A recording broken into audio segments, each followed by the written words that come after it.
ನಮಸ್ತೆ ಸರ್. ನಮಸ್ತೆ ತಾಯಿ, ಇಲ್ಲಿಂದ ಫೋನ್ ಮಾಡ್ತಿರೋದು? ಸರ್, ತುಮಕೂರಿಂದ. ಇದೇ ಮೊದಲನೇ ಸಾರಿ ಕರೆ ಮಾಡಿದ್ದ? ಸರ್, ತುಂಬಾ ಟ್ರೈ ಮಾಡಿದೆ ನಾನು ನನ್ನ ಮಗಳು. ಅಯ್ಯೋ ದೇವ. ತುಂಬಾ ಅಂದ್ರೆ ತುಂಬಾ ಸರ್, ತುಂಬಾ ಟ್ರೈ ಮಾಡಿದೀನಿ ಅಂದ್ರೆ ಕಟ್ಟು ಮಿನಿಮಮ್ ಅಂದ್ರೆ 6 ತಿಂಗಳಿಂದ ಟ್ರೈ ಮಾಡ್ತಾ ಇದೀನಿ ನಾನು ನನ್ನ ಮಗಳು. ಪ್ರತಿ ದಿವ್ಸ ಮಲ್ಕೊಳ್ಳುವಾಗ ಕರೆ ಮಾಡಿ ಅವಳು ಮಾಡ್ತಾ ಇರ್ತಾಳೆ. ಮಗಳಿಗೆ ಎಷ್ಟು ವರ್ಷ? ಸರ್, 10 ವರ್ಷ ತುಂಬಿ 11ನೇ ವರ್ಷದಲ್ಲಿ ನಡೀತಾ ಇದೆ. ಆಕೆನೂ ಕಾರ್ಯಕ್ರಮ ಕೇಳ್ತಾರೆ ಸರ್. ಅಯ್ಯೋ ದೇವ, ಒಳ್ಳೇದು ಪಾಪ. ಸರಿ, ಏನು ಟ್ರೈ ಮಾಡಿದ್ ಸರ್. ಎಷ್ಟು ಖುಷಿ ಅಂದ್ರೆ ನನ್ಗೆ ಇವತ್ತು ತುಂಬಾ ಖುಷಿ ಆಗ್ತೈತೆ. ಥ್ಯಾಂಕ್ ಯು, ಬಹಳ ದೊಡ್ಡ ಮಾತು. ಶುಭವಾಗ್ಲಿ. ಏನ್ ಮಾಡ್ಕೊಂಡಿರೋದು?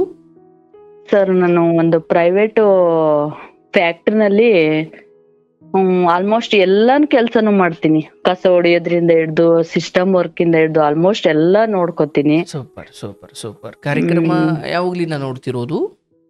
ಸರ್, ನಾನು ಕಾಲೇಜು ನಾನು D.Ed ಆಗಿರೋದು. D.Ed ಮುಗಿಸ್ದಾಗಿಂದ ನಾನು ಆಲ್ಮೋಸ್ಟ್ ಪ್ರತಿ ಒಂದು ಸೆಕೆಂಡು ನಾನು ವ್ಯಾಲ್ಯೂಯಬಲ್ ಆಗಿ ತಗೊಂಡು ಕೆಲಸ ಮಾಡ್ತಾನೆ ಇದೀನಿ ನಾನು. ಅಲ್ಲ, ಕಾರ್ಯಕ್ರಮ ಯಾವಾಗ್ಲಿಂದ ನೋಡ್ತಿರೋದು ಅಂದೆ? ಸರ್, ಒಂದು 7 ಮಂತ್ ಇಂದ ನೋಡ್ತಾ ಇದೀನಿ ನಾನು, ಕೇಳ್ತಾ ಇದೀನಿ. ಎಷ್ಟು ವರ್ಷ ನಿಮಗೆ? ಸರ್, ನನ್ಗೆ ಇವಾಗ 33 ರನ್ನಿಂಗ್ ಇದೆ. ಒಳ್ಳೇದು. ಹೇಳವಾ, ಏನಾದ್ರು ಹೇಳೋದಿದ್ಯಾ? ಬೇಜಾನಿದೆ ಸರ್. ಆದ್ರೆ ನಾನೇ ಒಬ್ರಿಗೆ ಹೇಳ್ತಾ ಇದ್ದೀನಿ. ಎಲ್ರು ನನ್ನ ಇದನ್ ಕೇಳ್ದವ್ರೆಲ್ಲ ಎಲ್ಲರೂ ಇದಾಗಿದ್ದಾರೆ. ದೇವ್ರು ನನ್ಗೆ ಸ್ವಲ್ಪ ಹಿಂಗೆ ಇಟ್ಟಿಯಾನೆ. ಚೆನ್ನಾಗಿದ್ದೀನಿ. ಆದ್ರೂ ಏನೋ ಒಂದೊಂದ್ಸಲಿ ಯಾವಾಗಾದ್ರೂ ಎಲ್ಲ ಸ್ವಲ್ಪ ಒಂದ್ 5-10 ನಿಮಿಷ ಫ್ರೀ ಸಿಕ್ತಂದ್ರೆ ಮೈಂಡು ಹಿಂದೆ ಎಳ್ಕೊಂಡು ಹೋಗ್ಬಿಡುತ್ತೆ. ಸತ್ಯ, ಅದು ಹಾಗೆ.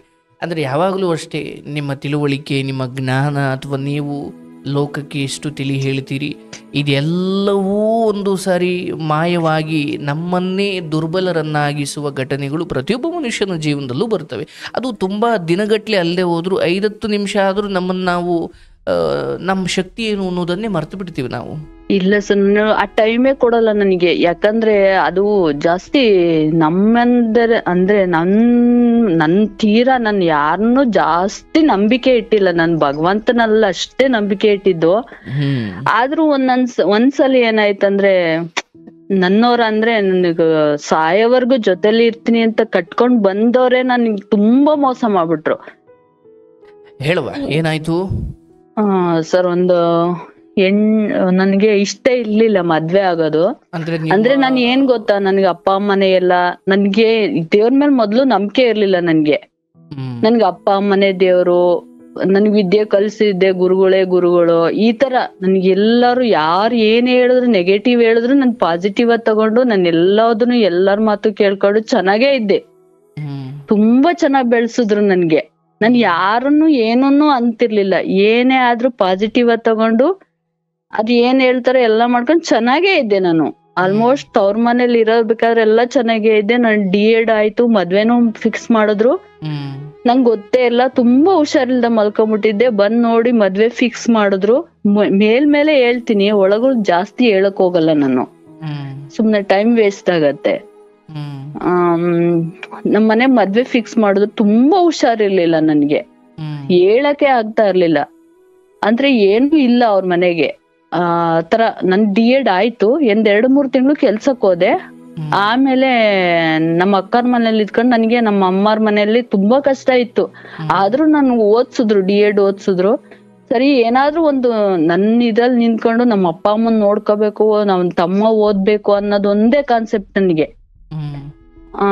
ಅಂದ್ರೆ ನಮ್ದೆಲ್ಲ ಜಾಯಿಂಟ್ ಫ್ಯಾಮಿಲಿ, ನಮ್ ತಾತವ್ರದೆಲ್ಲ ನನ್ಗೆ ತುಂಬಾ ಇಷ್ಟ. ಎಲ್ರನ್ನೂ ಕಂಡ್ರೆ ಎಲ್ಲರೂ ನನ್ನವ್ರು ಅನ್ನಂಗ್ ಭಾವಿಸ್ತಾ ಇದ್ದೆ ನಾನು. ಎಲ್ರನ್ನೂ, ಇಡೀ ಪ್ರಪಂಚಕ್ಕೆ ಏನು ಅಂದ್ರೆ ಎಲ್ರೂ ಚೆನ್ನಾಗಿರ್ಬೇಕು, ಎಲ್ಲರೂ ಒಳ್ಳೆಯರು.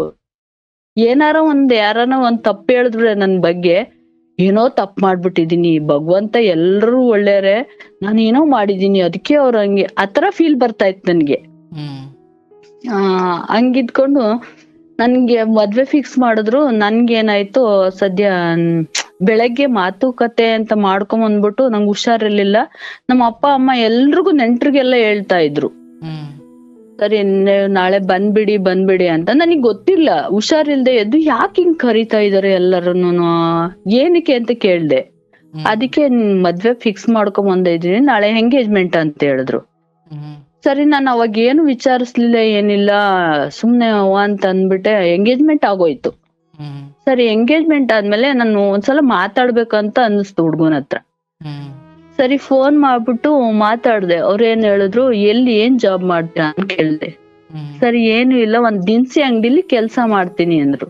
ಸರಿ ಅದ್ ಬಿಟ್ರೆ ಏನ್ ಮಾಡ್ತೀರಾ, ಜಮೀನ್ ಇದೆಯಾ ಅಂದೆ. ಸರಿ ಇಲ್ಲ ಅಂತ ಹೇಳಿದ್ರು. ಮತ್ತೆ ಬೇರೆ ಕಡೆ ಎಲ್ಲಾದ್ರೂ ಹೋದ್ರೆ ದುಡ್ಡು ಸಾಕ್ತಿರ ನನ್ಗೆ ಅಂತ ಹೇಳ್ದೆ. ಇಲ್ಲ ನೀನೆ D.Ed ಮಾಡಿದ್ಯಲ್ವಾ, ನೀನ್ ಎಲ್ಲೋದ್ರು ಕೆಲ್ಸ ಮಾಡ್ತೀಯಲ್ವಾ, ನಮ್ಮನ್ನೇ ದುಡ್ಡು ಸಾಕ್ತೀಯ ಅಂದ್ರು. ನನ್ಗೆ ಅವಾಗ ನೀನ್ ಎಲ್ಲಾದ್ರೂ ಹೋಗ್ತೀನಿ, ನನ್ ಜೊತೆಲಿ ಇರ್ತೀನಿ, ನೀನ್ ಸಾಕ್ತೀನಿ ಅಂತ ಅಂದಿದ್ರೆ ನನ್ಗ ಭರವಸೆ ಕೊಟ್ಟಿದ್ರೆ ನಾನು ಆಗ್ತಾ ಇದ್ದೆ. ಅವ್ರಗ ಭರವಸೆನೆ ಕೊಡ್ಲಿಲ್ಲ ನನ್ಗೆ. ನಾನ್ ಹೇಳ್ದೆ, ನಮ್ಮ ಅಪ್ಪ ಅಮ್ಮಂಗೆ ಹೇಳ್ದೆ, ನನ್ ಆಗಲ್ಲ ಮದ್ವೆ ಅಂತ ಹೇಳ್ದೆ. ಅವ್ರ ಇದುವರೆಗಾಗಿ ನನ್ಗೆ ಯಾಕೆ ಅಂತಾನೂ ಕೇಳಲಿಲ್ಲ. ನೀನ್ ಯಾಕೆ ಮದ್ವೆ ಆಗಲ್ಲ ಅಂತ ನನ್ ಕೇಳಲಿಲ್ಲ ಅವರು. ನಾನು ಹೇಳಲಿಲ್ಲ ಅವ್ರಿಗೆ. ಕೇಳ್ದೆ ಏನು ಹೇಳ್ಬೇಡ ಅಂತ ಒಂದ್ ಇದಿದೆ. ಅದಕ್ಕೆ ನಾನು ಅವ್ರು ಏನಕ್ಕೆ ಅಂತಾನು ಕೇಳಲಿಲ್ಲ, ನಾನು ಏನಕ್ಕೆ ಅಂತಾನು ಹೇಳೂ ಇಲ್ಲ. ಸರಿ ಆಯ್ತು. ಅದಾದ್ಮೇಲೆ ಏನೋ ನನಗ್ ತುಂಬಾ ಮನ್ಸೇ ಇಲ್ಲ. ಊರವ್ರೆಲ್ಲಾ ಹೇಳ್ತಾ ಇದ್ರು, ನಮ್ ನೆಂಟ್ರಿಷ್ಟ್ರು ಎಲ್ರು ಹೇಳ್ಬಿಟ್ರು ನಮ್ಮ ಅಪ್ಪಂಗೆ, ಮದ್ವೆ ಮಾಡ್ಬೇಡ ಅವಳಿಗೆ, ಅಷ್ಟು ಓದಿಯಾಳೆ, ಚೆನ್ನಾಗಿದ್ದಾಳೆ. ನಂದು 85% ಇತ್ತು D.Ed ಅಲ್ಲಿ. ಎಷ್ಟ್ ಹೇಳಿದ್ರು ನಮ್ಮ ಅಪ್ಪ ಕೇಳಲಿಲ್ಲ. ನಾನ್ ನೋಡಿದೀನಿ, ನಾನ್ ಮಾಡೋದೇ ಅಂತ ಹೇಳ್ಬಿಟ್ರು ಫಿಕ್ಸ್ ಮಾಡೇ ಬಿಟ್ರು. ಆಯ್ತು, ನಮ್ ಚಿಕ್ಕಪ್ಪನ ಮನೆಗ್ ಹೋದೆ, ಎಲ್ರುನು ಕೇಳ್ಕೊಂಡೆ ನಾನು, ಹಿಂಗ ಆಗಲ್ಲ ನಾನು ಅಂತ. ಎಲ್ರು ನಮ್ಮ ಅಪ್ಪ ಮೇಲೆ, ನಿಮ್ಮ ಅಪ್ಪ ಹೇಳ್ಬಿಟ್ಟವ್ರಮ್ಮ, ನಾವೇನು ಮಾಡಕ್ಕಾಗಲ್ಲ, ಎಲ್ಲಾ ಫಿಕ್ಸ್ ಆಗೋಗ್ಬಿಟ್ಟೈತೆ, ಏನು ಮಾಡಕ್ಕಲ್ಲ, ಕಂಪ್ಲೇಂಟ್ ಕೊಟ್ರೆ ನಮ್ಮನ್ನೆಲ್ಲಾ ಒಳಗಾಗ್ತಾರೆ ಅಂತ ಎಲ್ರು ಜಾರ್ಕೊಂಡ್ಬಿಟ್ರು ಅವತ್ತು. ಸರಿ 10 ತಿಂಗಳು ಗ್ಯಾಪ್ ಇತ್ತು. 10 ತಿಂಗಳಲ್ಲಿ ಒಬ್ರಾದ್ರೂ ನಿಲ್ಲಿಸ್ತಾರೆ ಅಂತ ಎಲ್ರು ಮನೆಗೂ ಹೋಗಿ ಕಾಲ್ ಹಿಡ್ಕೊಳ್ಳೋದ್ ಅಷ್ಟೇ ಬಾಕಿ. ಯಾರು ನಿಲ್ಲಿಸ್ಲಿಲ್ಲ, ಎಲ್ರು ಸೇರ್ಸ್ ಮಾಡೇ ಬಿಟ್ರು. ಮಾಡಿದ್ರೆ ಅಲ್ಗ್ ಹೋದ್ರೆ ಊಟ ಕೊಡ್ತಿರ್ಲಿಲ್ಲ, ಏನಿಲ್ಲ, ಬಡವ್ರ ಮನೆಯಿಂದ ತಂದೆ ಜಾಯಿಂಟ್ ಫ್ಯಾಮಿಲಿಗೆ ಕೊಟ್ಟಿದ್ದು, ಅವ್ರಿಗೂ ಏನು ಇಲ್ಲ. ಆದ್ರೂ ನಮ್ಮ ಅತ್ತೆದಿರಿಬ್ರು, ಆಮೇಲೆ ನಮ್ಮ ಮಾವದಿರಿಬ್ರು, ಅಂದ್ರೆ ಅಕ್ಕ ತಂಗಿಯವ್ರನ್ನ, ನಮ್ಮ ಅತ್ತೆದಿರು ಅಕ್ಕ ತಂಗಿಯವರು, ನಮ್ಮ ಮಾವದಿರು ಅಣ್ಣ ತಮ್ಮರು, ಇಬ್ರುನು ಅವ್ರ ಅಕ್ಕ ತಂಗಿದಿರ್ನ ಅಣ್ಣ ತಮ್ಮದಿರಿಗೆ ಕೊಟ್ಟಿತ್ತು. ಅವರು ದೊಡ್ಡವ್ರು, ಸ್ವಲ್ಪ ದೊಡ್ಡತ್ತೆ ಮಗ, ಸ್ವಲ್ಪ ದುಡ್ದು ಅವ್ರ ಹೆಂಡತಿ ಕಡೆಯಿಂದ ಸ್ವಲ್ಪ ಸಪೋರ್ಟ್ ಮಾಡೋರು. ಅವ್ರು ಚೆನ್ನಾಗಾದ್ರು ಅವರು. ಈಗ ನನ್ ತಮ್ಮ ಓದ್ತಾ ಇದ್ದ, ಇಂಜಿನಿಯರಿಂಗ್ ಓದ್ತಾ ಇದ್ದ. ಅವನ್ ಸ್ವಲ್ಪ ನಮ್ಮನೆಗೆ ಪ್ರಾಬ್ಲಮ್ ಇತ್ತು, ಒಡವೆ ಕೊಡ್ತೀವಿ ಅಂದರು. ನಮ್ಮ ಅಪ್ಪ ಅಮ್ಮ ಸ್ವಲ್ಪ ಟೈಮ್ ತಗೊಂಡ್ರು. ಅದಕ್ಕೂ ಯಾವಾಗ್ಲೂ ಹಂಗಿಸ್ತಾ ಇದ್ರು. ನಾನು ಏನಕ್ಕೂ ತಲೆ ಕೆಡ್ಸ್ಕೊಂತ ಇಲ್ಲ. ನಾನೇನು ಅವ್ರೇನ ಅನ್ಕೊಳ್ಳಿ ಕಿವಿ ಕೇಳಿಸ್ಲಿಲ್ಲ ಅನ್ನೋ ತರ ಇರ್ತಿದ್ದೆ. ಅಲ್ಲೇದ್ ಇಲ್ಲಿಗೂ ಹೇಳ್ತಿರ್ಲ, ಇಲ್ಲೇದಾಳ ನನ್ಗೆ ಹಿಂಗ್ ಮಾಡ್ತಾವ್ರೆ ಅಂತ ಒಂದ್ ದಿವ್ಸಕ್ಕೂ ಹೇಳಿದ್ದಿಲ್ಲ ನಾನು ಇವ್ರಿಗೆ. ಇವ್ರು ಅನ್ಕೊಂಡ್ರು ಚೆನ್ನಾಗಿದ್ದಾಳೆ ಅಲ್ಲಿ ಅಂತ ಇವ್ರು ಅನ್ಕೊಂಡ್ರು. ನಾನ್ ಅಲ್ಲೇನು ಒಂದ್ ಹೊತ್ತು ಊಟಕ್ಕೂ ಕೊಡ್ತಾ ಇರ್ಲಿಲ್ಲ ಅವ್ರು. 1-2 ವರ್ಷ ನನ್ ಬೇರೆಯವ್ರ ಮನೇಲಿ ಊಟ ಮಾಡ್ಕೊಂಡ್ ಕಾಲ ಕಳ್ದೀನಿ. ಅದುವರೆಗಾಗಿ ಇವ್ರಿಗೆ ಗೊತ್ತೇ ಇಲ್ಲ ನಾನ್ ಬೇರೆಯವ್ರ ಮನೇಲಿ ಊಟ ಮಾಡ್ತಾ ಇದೀನಿ, ಹಿಂಗ್ ಮಾಡ್ತಾ ಇದೀನಿ. ನನ್ ಒಂದ್ ದಿವ್ಸನು ಏನು ಯಾರಿಗೂ ಹೇಳಿದ್ದಿಲ್ಲ. ಅವ್ರಿಗೆ ಬಟ್ಟೆನೂ ಕೊಡ್ತಾ ಇರ್ಲಿಲ್ಲ. ಬಟ್ಟೆ ಇಕ್ಕೊಂಡ್ ಬೀರಲ್ಲಿ ಇಕ್ಕೊಂಡ್ಬಿಟ್ಟು ಅಮ್ಮ ಒಂದು ಮಗ ಒಂದು ಬೀರಲ್ಲಿ ಲಾಕ್ ಹಾಕಿ ಇಟ್ಕೊಂಡ್ಬಿಡೋರು. ಸರಿ ಅವ್ರನ್ನ ಕೇಳಿದ್ರೆ ಇವ್ರನ್ನ ಕೇಳು ಅನ್ನೋರು, ಇವ್ರನ್ನ ಕೇಳ ಅಂದ್ರೆ ಅವ್ರನ್ನ ಕೇಳ, ಯಾರನ್ನೂ ಕೇಳೋದ್ ಬೇಡ, ಸುಮ್ನೆ ಆಗ್ಬಿಡ್ತಿದ್ದೆ. ಅರ್ದಿರೋ ಬಿಟ್ಟಿದ್ರ ಅದನ್ನೇ ಇಟ್ಕೊಂಡ್ ಸುಮ್ನೆ ಆಗ್ತಿದ್ದೆ. ಮನೆ ಒಳಗ್ ಕೆಲ್ಸಕ್ ಹೋಗು, ಮನೆಗ್ ಬಾ, ದುಡ್ಡು ತಂದ್ ಅವ್ರಿಗ್ ಕೊಡು, ಇಷ್ಟೇ. ಆಮೇಲೆ ನನ್ ಮಗು ಪ್ರೆಗ್ನೆನ್ಸಿನಲ್ಲಿ ಅವ್ರ ಊಟನೇ ಇಡ್ತಿರ್ಲಿಲ್ಲ. ಊರಾದ್ ಜನ ಎಲ್ಲ ಹೇಳಿದ್ರು, ಆ ಹುಡ್ಗಿ ಪಾಪ ವೀಕ್ ಆಗ್ಬಿಟ್ಟೈತೆ, 1-2 ದಿವ್ಸ ಮಾಡಿಡು ಪಾಪ ಹುಡ್ಗಿಗೆ ಅಂತ. ಕೇಳಲೇ ಇಲ್ಲ. ಕೆಲ್ಸಕ್ ಹೋಗಿ 10 ರೂಪಾಯಿ ಕೊಡೋರು ಆಸ್ಪತ್ರೆಗೆ ಹೋಗಿ ಬರ್ಲಿಕ್ಕೆ. 10 ರೂಪಾಯಿ ಕೊಟ್ರೆ ಆಸ್ಪತ್ರೆಗೆ ಹೋಗಿ ತೋರಿಸ್ಕೊಂಡು ಮತ್ತೆ ಕೆಲ್ಸಕ್ ಹೋಗ್ಬೇಕಾಗಿತ್ತು ನಾನು. ಕೆಲ್ಸಕ್ ಹೋಗಿ ಅಲ್ಲಿ ಆಗ್ತಾ ಇರ್ಲಿಲ್ಲ, ವಾಮಿಟ್ ಅಂದ್ರೆ ವಾಮಿಟ್, ಕೆಲ್ಸಕ್ ಹೋಗ್ಬೇಕಾಗಿತ್ತು. ನನ್ ಫ್ರೆಂಡ್ ಒಬ್ರಿದ್ರು, ಅವರೇ ಕ್ಲಾಸ್ ಎಲ್ಲ ತಗೊಂತಿದ್ರು. ಅಂದ್ರೆ ಭಗವಂತ ಮಾತ್ರ ನನ್ ಗೊತ್ತಿಲ್ದೆ ಕಾಪಾಡ್ತೇನೆ, ಅದಂತೂ ಸತ್ಯ ನನ್ಗೆ. ಅವ್ರ ಮನೆಗೆ ಊಟ ಮಾಡ್ಕೊಂಡು ಅಲ್ಲೇ ಕಾಲ ಕಳ್ದು 5 ತಿಂಗಳಿಗೆ ಬಂದೆ. ಮತ್ತೆ ಆಯ್ತು, ಇಲ್ಲ ಆಗೋಯ್ತು. ಮತ್ತೆ 1.5 ವರ್ಷಕ್ ಹೋದೆ. ಹೋದ್ರೆ ಏನು ಇಲ್ಲ ಇಲ್ಲಿ ದುಡಿಯಕ್ಕೆ ಅಂತ ಹೇಳ್ಬಿಟ್ಟು ಇಲ್ಲೇ ತುಮಕೂರ್ ಹತ್ರ ಒಂದು ವಸಂತ ನರಸಾಪುರ ಅಂತ ಇದೆ, ಅಲ್ಲಿಗೆ ಕೆಲ್ಸಕ್ ಕಳ್ಸಿದ್ರು. ನಮ್ಮಮ್ಮ ಏನ್ ಮಾಡಿದ್ರು, ಅಲ್ಲೊಬ್ರು ಇಲ್ಲೊಬ್ರು. ನಾನು ಅವಾಗೇ ಚೆನ್ನಾಗಿರ್ತಿದ್ದೆ, ತಿಂಗ್ಳಿಗೆ ಒಂದ್ಸಲ ಬಂದ್ಬಿಟ್ಟು ಸಂಬಳ ತಗೊಂಡು ಹೋಗ್ಬಿಡೋರು ಅವ್ರ ಪಾಡಿಗೆ. ಅವಾಗೇ ನೆಮ್ಮದಿಯಾಗಿದ್ದೆ ನಾನು. ನಮ್ಮಮ್ಮ ಅಲ್ಲೊಬ್ರು ಇಲ್ಲೊಬ್ರು ಜನ ಹೇಳ್ತಾರೆ, ಹಂಗೆ ಹೇಳ್ತಾರೆ ಹಿಂಗೆ ಹೇಳ್ತಾರೆ ಅಂತ ಮತ್ತೆ ಕರ್ಸ್ಕೊಂಡ್ರು. ಮತ್ತಿದೇ ಪ್ರಾಬ್ಲಮ್ ಇಲ್ಲಿ. ಮತ್ತೆ ತಿನ್ನೋಕ್ ಕೊಡ್ತಿರ್ಲಿಲ್ಲ, ಏನಿಲ್ಲ. ರಾತ್ರಿ ಒಂದು ಕೆಲ್ಸಕ್ಕೆ ಅಂತ ಹೋದ್ಮೇಲೆ ಒಂದ್ ಜವಾಬ್ದಾರಿ ಕೆಲ್ಸ ವಹಿಸಿದ್ ನನ್ಗೆ ಹಂಗೆ ಯಾರು ಏನಾರ ಹೇಳಿದ್ರೆ ಮತ್ತೆ ಅದ್ ರಿಪೀಟ್ ಹೇಳಂಗಿಲ್ಲ. ಆತರ ಕೆಲ್ಸ ಇನ್ ಟೈಮಿಗೆ ಮಾಡ್ಕೊಡ್ತಾ ಇದ್ದೆ. ಅದಕ್ಕೆ ಅವ್ರು ಸ್ವಲ್ಪ ಹೆಚ್ಚಿಗೆ ಹೇಳೋರು, ಸ್ವಲ್ಪ ಅರ್ಧ ಗಂಟೆ 1 ಗಂಟೆ ವೇರಿಯೇಷನ್ ಆಗೋದು. ಹಂಗಂತ ಅಂದ್ಬಿಟ್ಟು ನಮ್ಮ ಅಮ್ಮ ಜನ ಏನ್ ಹೇಳ್ತಾರೆ ಹಂಗೆ ಹೇಳ್ತಾರೆ, ಸ್ವಲ್ಪ ಅರ್ಧ ಗಂಟೆ 1 ಗಂಟೆ ವೇರಿಯೇಷನ್ ಬರ್ತೀಯ ಹಂಗೆ ಹಿಂಗೆ, ಜನ ಹಂಗೆ ಹೇಳ್ತಾರೆ ಹಿಂಗೆ ಹೇಳ್ತಾರೆ ಅಂತ ಮತ್ತೆ ಕರ್ಸ್ಬಿಟ್ರು ಅವ್ರಿಗೆ. ಕರ್ಸ್ಬಿಟ್ಟು ಜೊತೆಲಿ ಬಿಟ್ಬಿಟ್ರು. ಮತ್ತ ಅದೇ ಇದು ಅದನ್ನ ನೋಡಕ್ಕಾಗ್ದೆ ನಮ್ಮ ಅಪ್ಪ ಒಂದು ಗಾಡಿ ಕೊಡ್ಸಿದ್ರು, ಆಕ್ಟಿವಾ 4G ಅಂತ ಕೊಡ್ಸಿದ್ರೆ ಅದಕ್ ಪೆಟ್ರೋಲ್ಗೂ ಅವ್ರಿಗೆ ಕೇಳ್ಕೊಂಬ ಅನ್ನೋರು. ಮನೆಗ್ ತಂದಾಗ್ತಿಲ್ಲ, ಸಂಬಳ ಕೊಡ್ಬೇಕಾಗಿತ್ತು. ಎಲ್ಲಾನು ಕೊಟ್ಮೇಲೆ ನನ್ಗೆ ಏನ್ ಬೇಕು ಏನ್ ಕೇಳ್ತಾ ಇದ್ದೆ. ಇಲ್ಲ ಒಂದು ಹಬ್ಬಕ್ಕೆ ಒಂದ್ ಡಜನ್ ಹೆಣ್ಮಕ್ಳಿಗೆ ಏನ್ ಆಸೆ ಇರುತ್ತೆ, ನನ್ಗೆ ತುಂಬಾ ಆಸೆ ಅಂದ್ರೆ ಬಳೆ ಮತ್ತೆ ಒಂದ್ ವರ್ಷಕ್ಕೊಂದ್ ಜೊತೆ ಬಟ್ಟೆ ಕೊಡ್ಸಿದ್ರು. ನನ್ಗೆ ಅದೇ ಊರೆಲ್ಲ ಹೇಳ್ಕೊಂಡ್ ಬರ್ತಾ ಇದೆ, ನನ್ ಗಂಡ ಬಟ್ಟೆ ಕೊಡ್ಸಿದ್ರು, ನನ್ ಬಂಡ ಬಟ್ಟೆ ಕೊಡ್ಸಿದ್ರು. ಅವ್ರು ಏನೇ ಎಷ್ಟೇ ಇದ್ ಮಾಡಿದ್ರು ನನ್ಗೆ ಖುಷಿ. ನನಗೆ ಅದೊಂದ್ ಕೊಡ್ಸಿದ್ರ ಅಂದ್ರೆ ಸರ್ ತುಂಬಾ ಅಂದ್ರೆ ತುಂಬಾ ದುಡ್ದಿದ್ದೀನಿ. ಅಂದ್ರೆ ರಾತ್ರಿ 1 ಗಂಟೆ 12 ಗಂಟೆ ಕೆಲ್ಸಕ್ಕೆ ಆಫೀಸಿಗೆ ಹೋಗ್ ಬಂದು ರಾತ್ರಿ ಎಲ್ಲ ಹುಣ್ಸೆಹಣ್ಣು ಚಚ್ಚಿ ಎಲ್ಲಾ ದುಡ್ದು ಕೊಟ್ಟಿದೀನಿ. ಹಂಗೆಲ್ಲ ದುಡ್ದು ಕೊಟ್ರುನ ಅಟ್ಲೀಸ್ಟ್ ಹುಷಾರಿಲ್ದಾಗ ಬಂದಾಗ ಹುಷಾರಿಲ್ದಾಗ ಒಂದ್ ಆಸ್ಪತ್ರೆ ತೋರ್ಸ್ಬೇಕಿಲ್ವಾ? ನಾನು ಏನು ಕೇಳ್ತಾ ಇರ್ಲಿಲ್ಲ ಅವ್ರಿಗೆ. ಒಂದ್ ಹುಷಾರಿಲ್ದಾಗ ಜೊತೆಲಿ ಇದ್ಬಿಟ್ಟು ಅದಕ್ಕೂ ಬೈಯೋರು ಹುಷಾರಿಲ್ಲ ಅಂದ್ರೆ. ತುಂಬಾ ಅಳ್ತಾ ಇದೆ ಅಂದ್ರೆ ತುಂಬಾ ಅಳ್ತಾ ಇದೆ, ಯಾರಿಗೂ ಹೇಳ್ತಾ ಇರ್ಲಿಲ್ಲ. ನಮ್ ಮನೆಗ್ ಸಮೇತ ಅಲ್ಲೇ ಪಕ್ಕದಲ್ಲೇ ಇದ್ರು ಒಂದು ದಿನನೂ ಹೇಳ್ತಾ ಇರ್ಲಿಲ್ಲ ನನ್ಗೆ. ಅದಾಯ್ತು ಎಲ್ಲ ಆಯ್ತು. ಈ 4 ವರ್ಷದ ಮುಂಚೆ ತುಂಬಾ ಗಲಾಟೆ. ನಾನ್ ಪ್ರಶ್ನೆ ಮಾಡಕ್ ಯಾವಾಗ ಪ್ರಶ್ನೆ ಮಾಡಕ್ ನಿಂತ್ಕಣ್ಣೋ ಅವತ್ ದೊಡ್ಡ ಗಲಾಟೆನೆ ಆಗೋಯ್ತು. ದಿನಾ ಕರ್ಕೊಂಬರೋರು ಸರ್ ನನ್ಗೆ ಏನಂದ್ರೆ ಏನೂ ಗೊತ್ತಾಗ್ತಿರ್ಲಿಲ್ಲ. ಮನೆಗ್ ಹೋಗಿ ಯಾರಿಗೂ ಏನು ಹೇಳ್ತಿರ್ಲಿಲ್ಲ. ಇವ್ರಂದ್ರೆ ಮನೇಲಿ ಫ್ರೀ ಇರ್ತಾ ಇದ್ರು, ಎಲ್ಲಾನು ಊರಾಗೆಲ್ಲ ಹೇಳ್ತಾ ಇದ್ರು.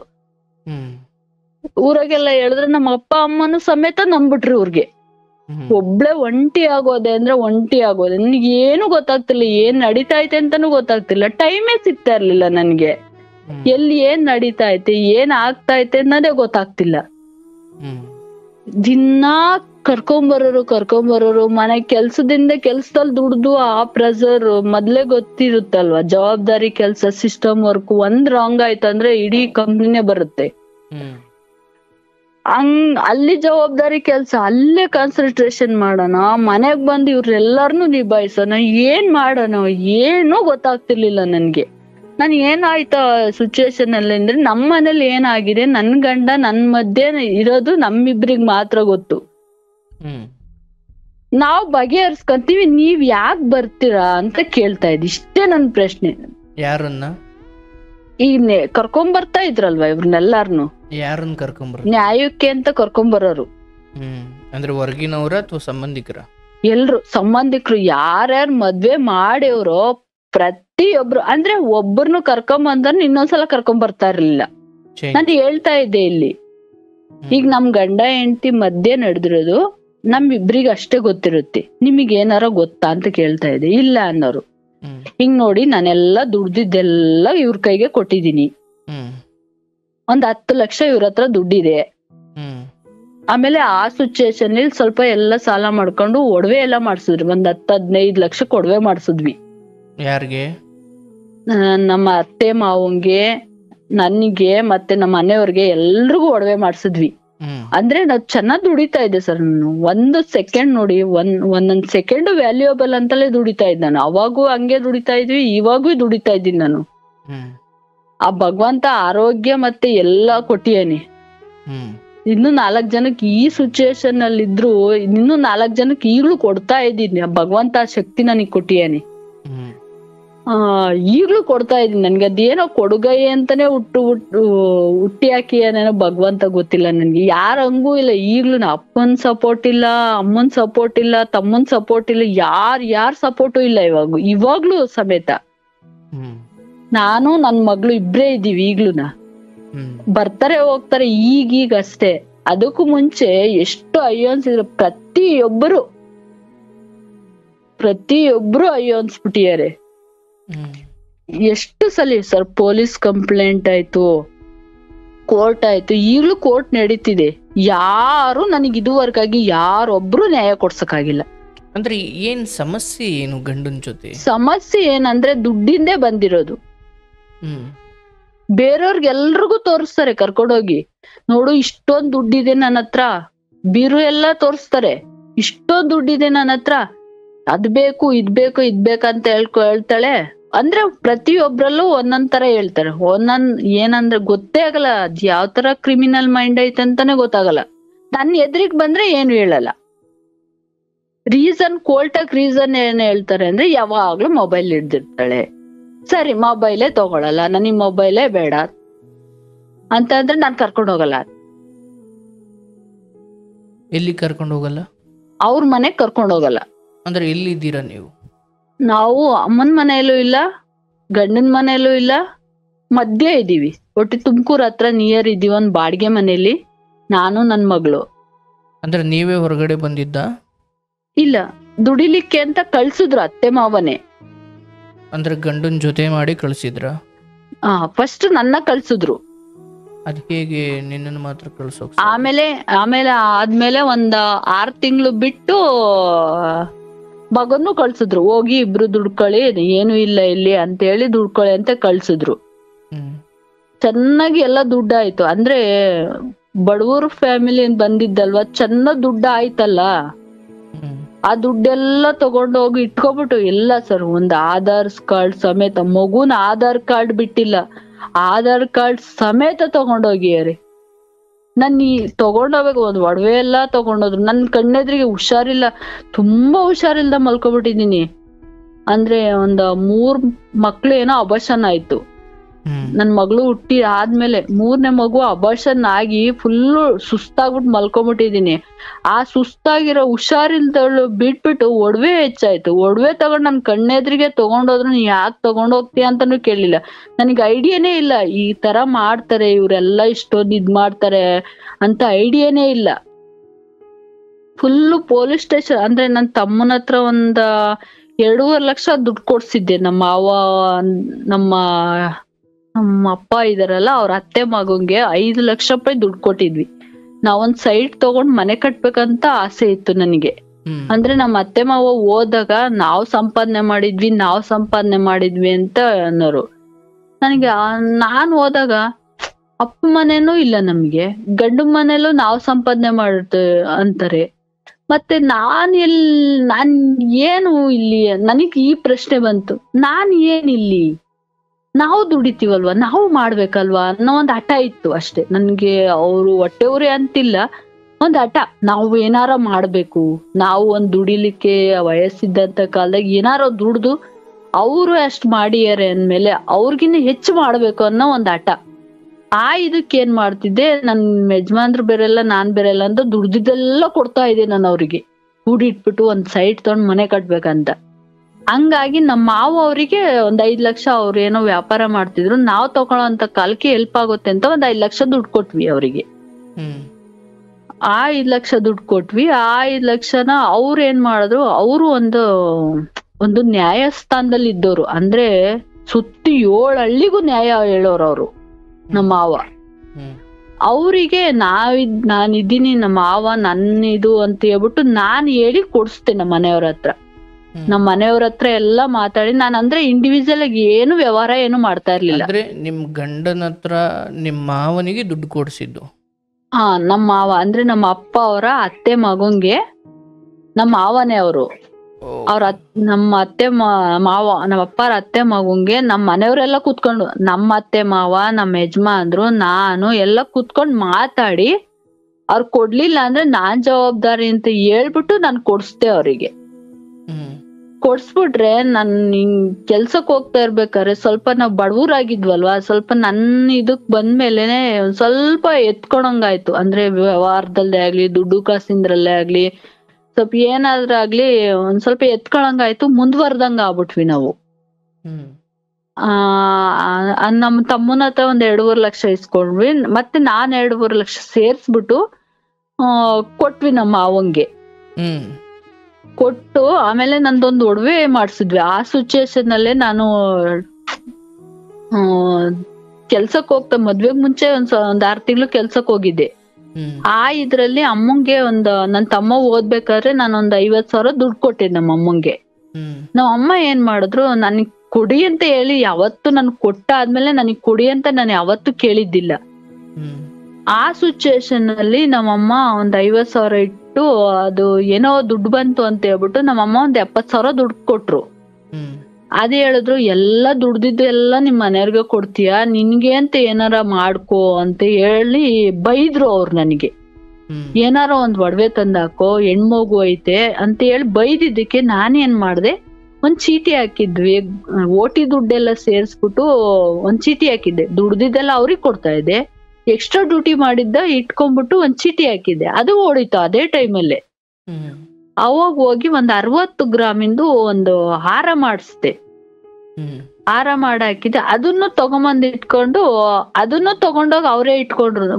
ಒಳಗೆ ಏನೇನೋ ಮಾಡ್ತಾ ಇದ್ರ, ನನ್ಗೆ ಏನೂ ಗೊತ್ತಾಗ್ತಾ ಇಲ್ಲ.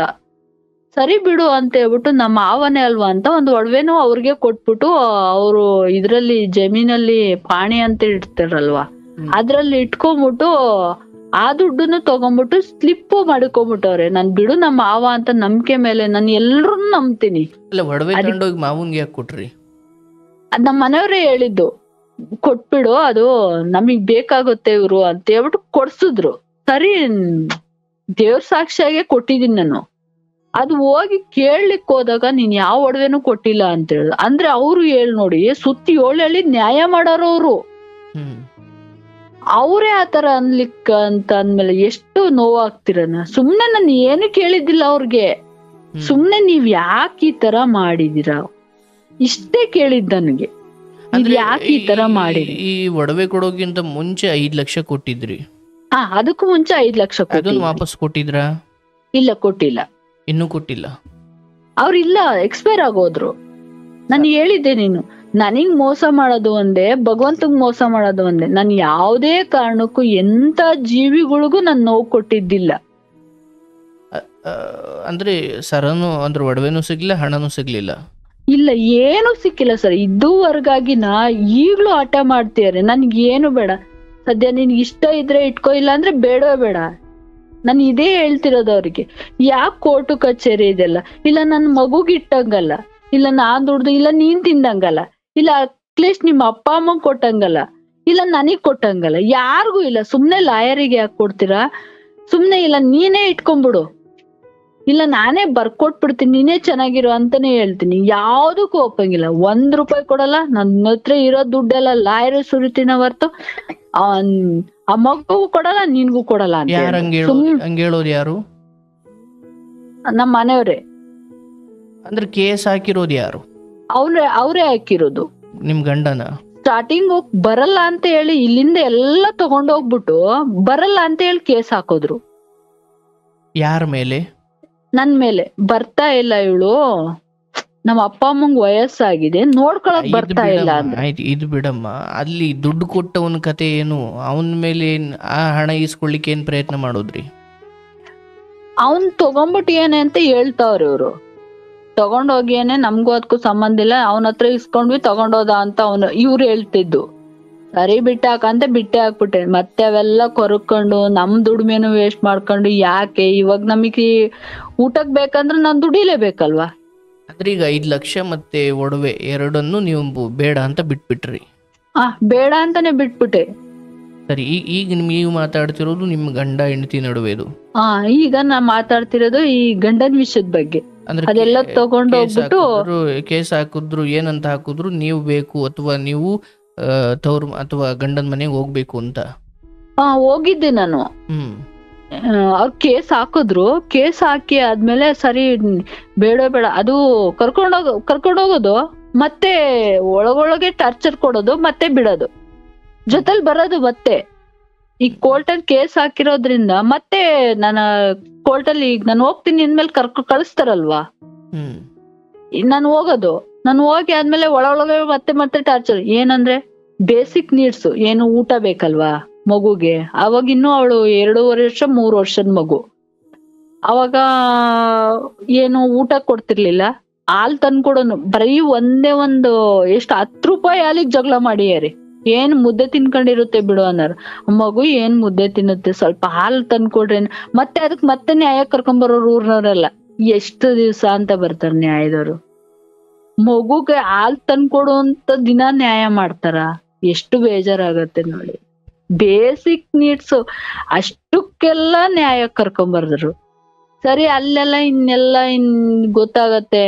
ತರ್ಕಾರಿ ತಗೊಂಬರಕ್ ನ್ಯಾಯ ಕರ್ಕೊಂಬರೋರು.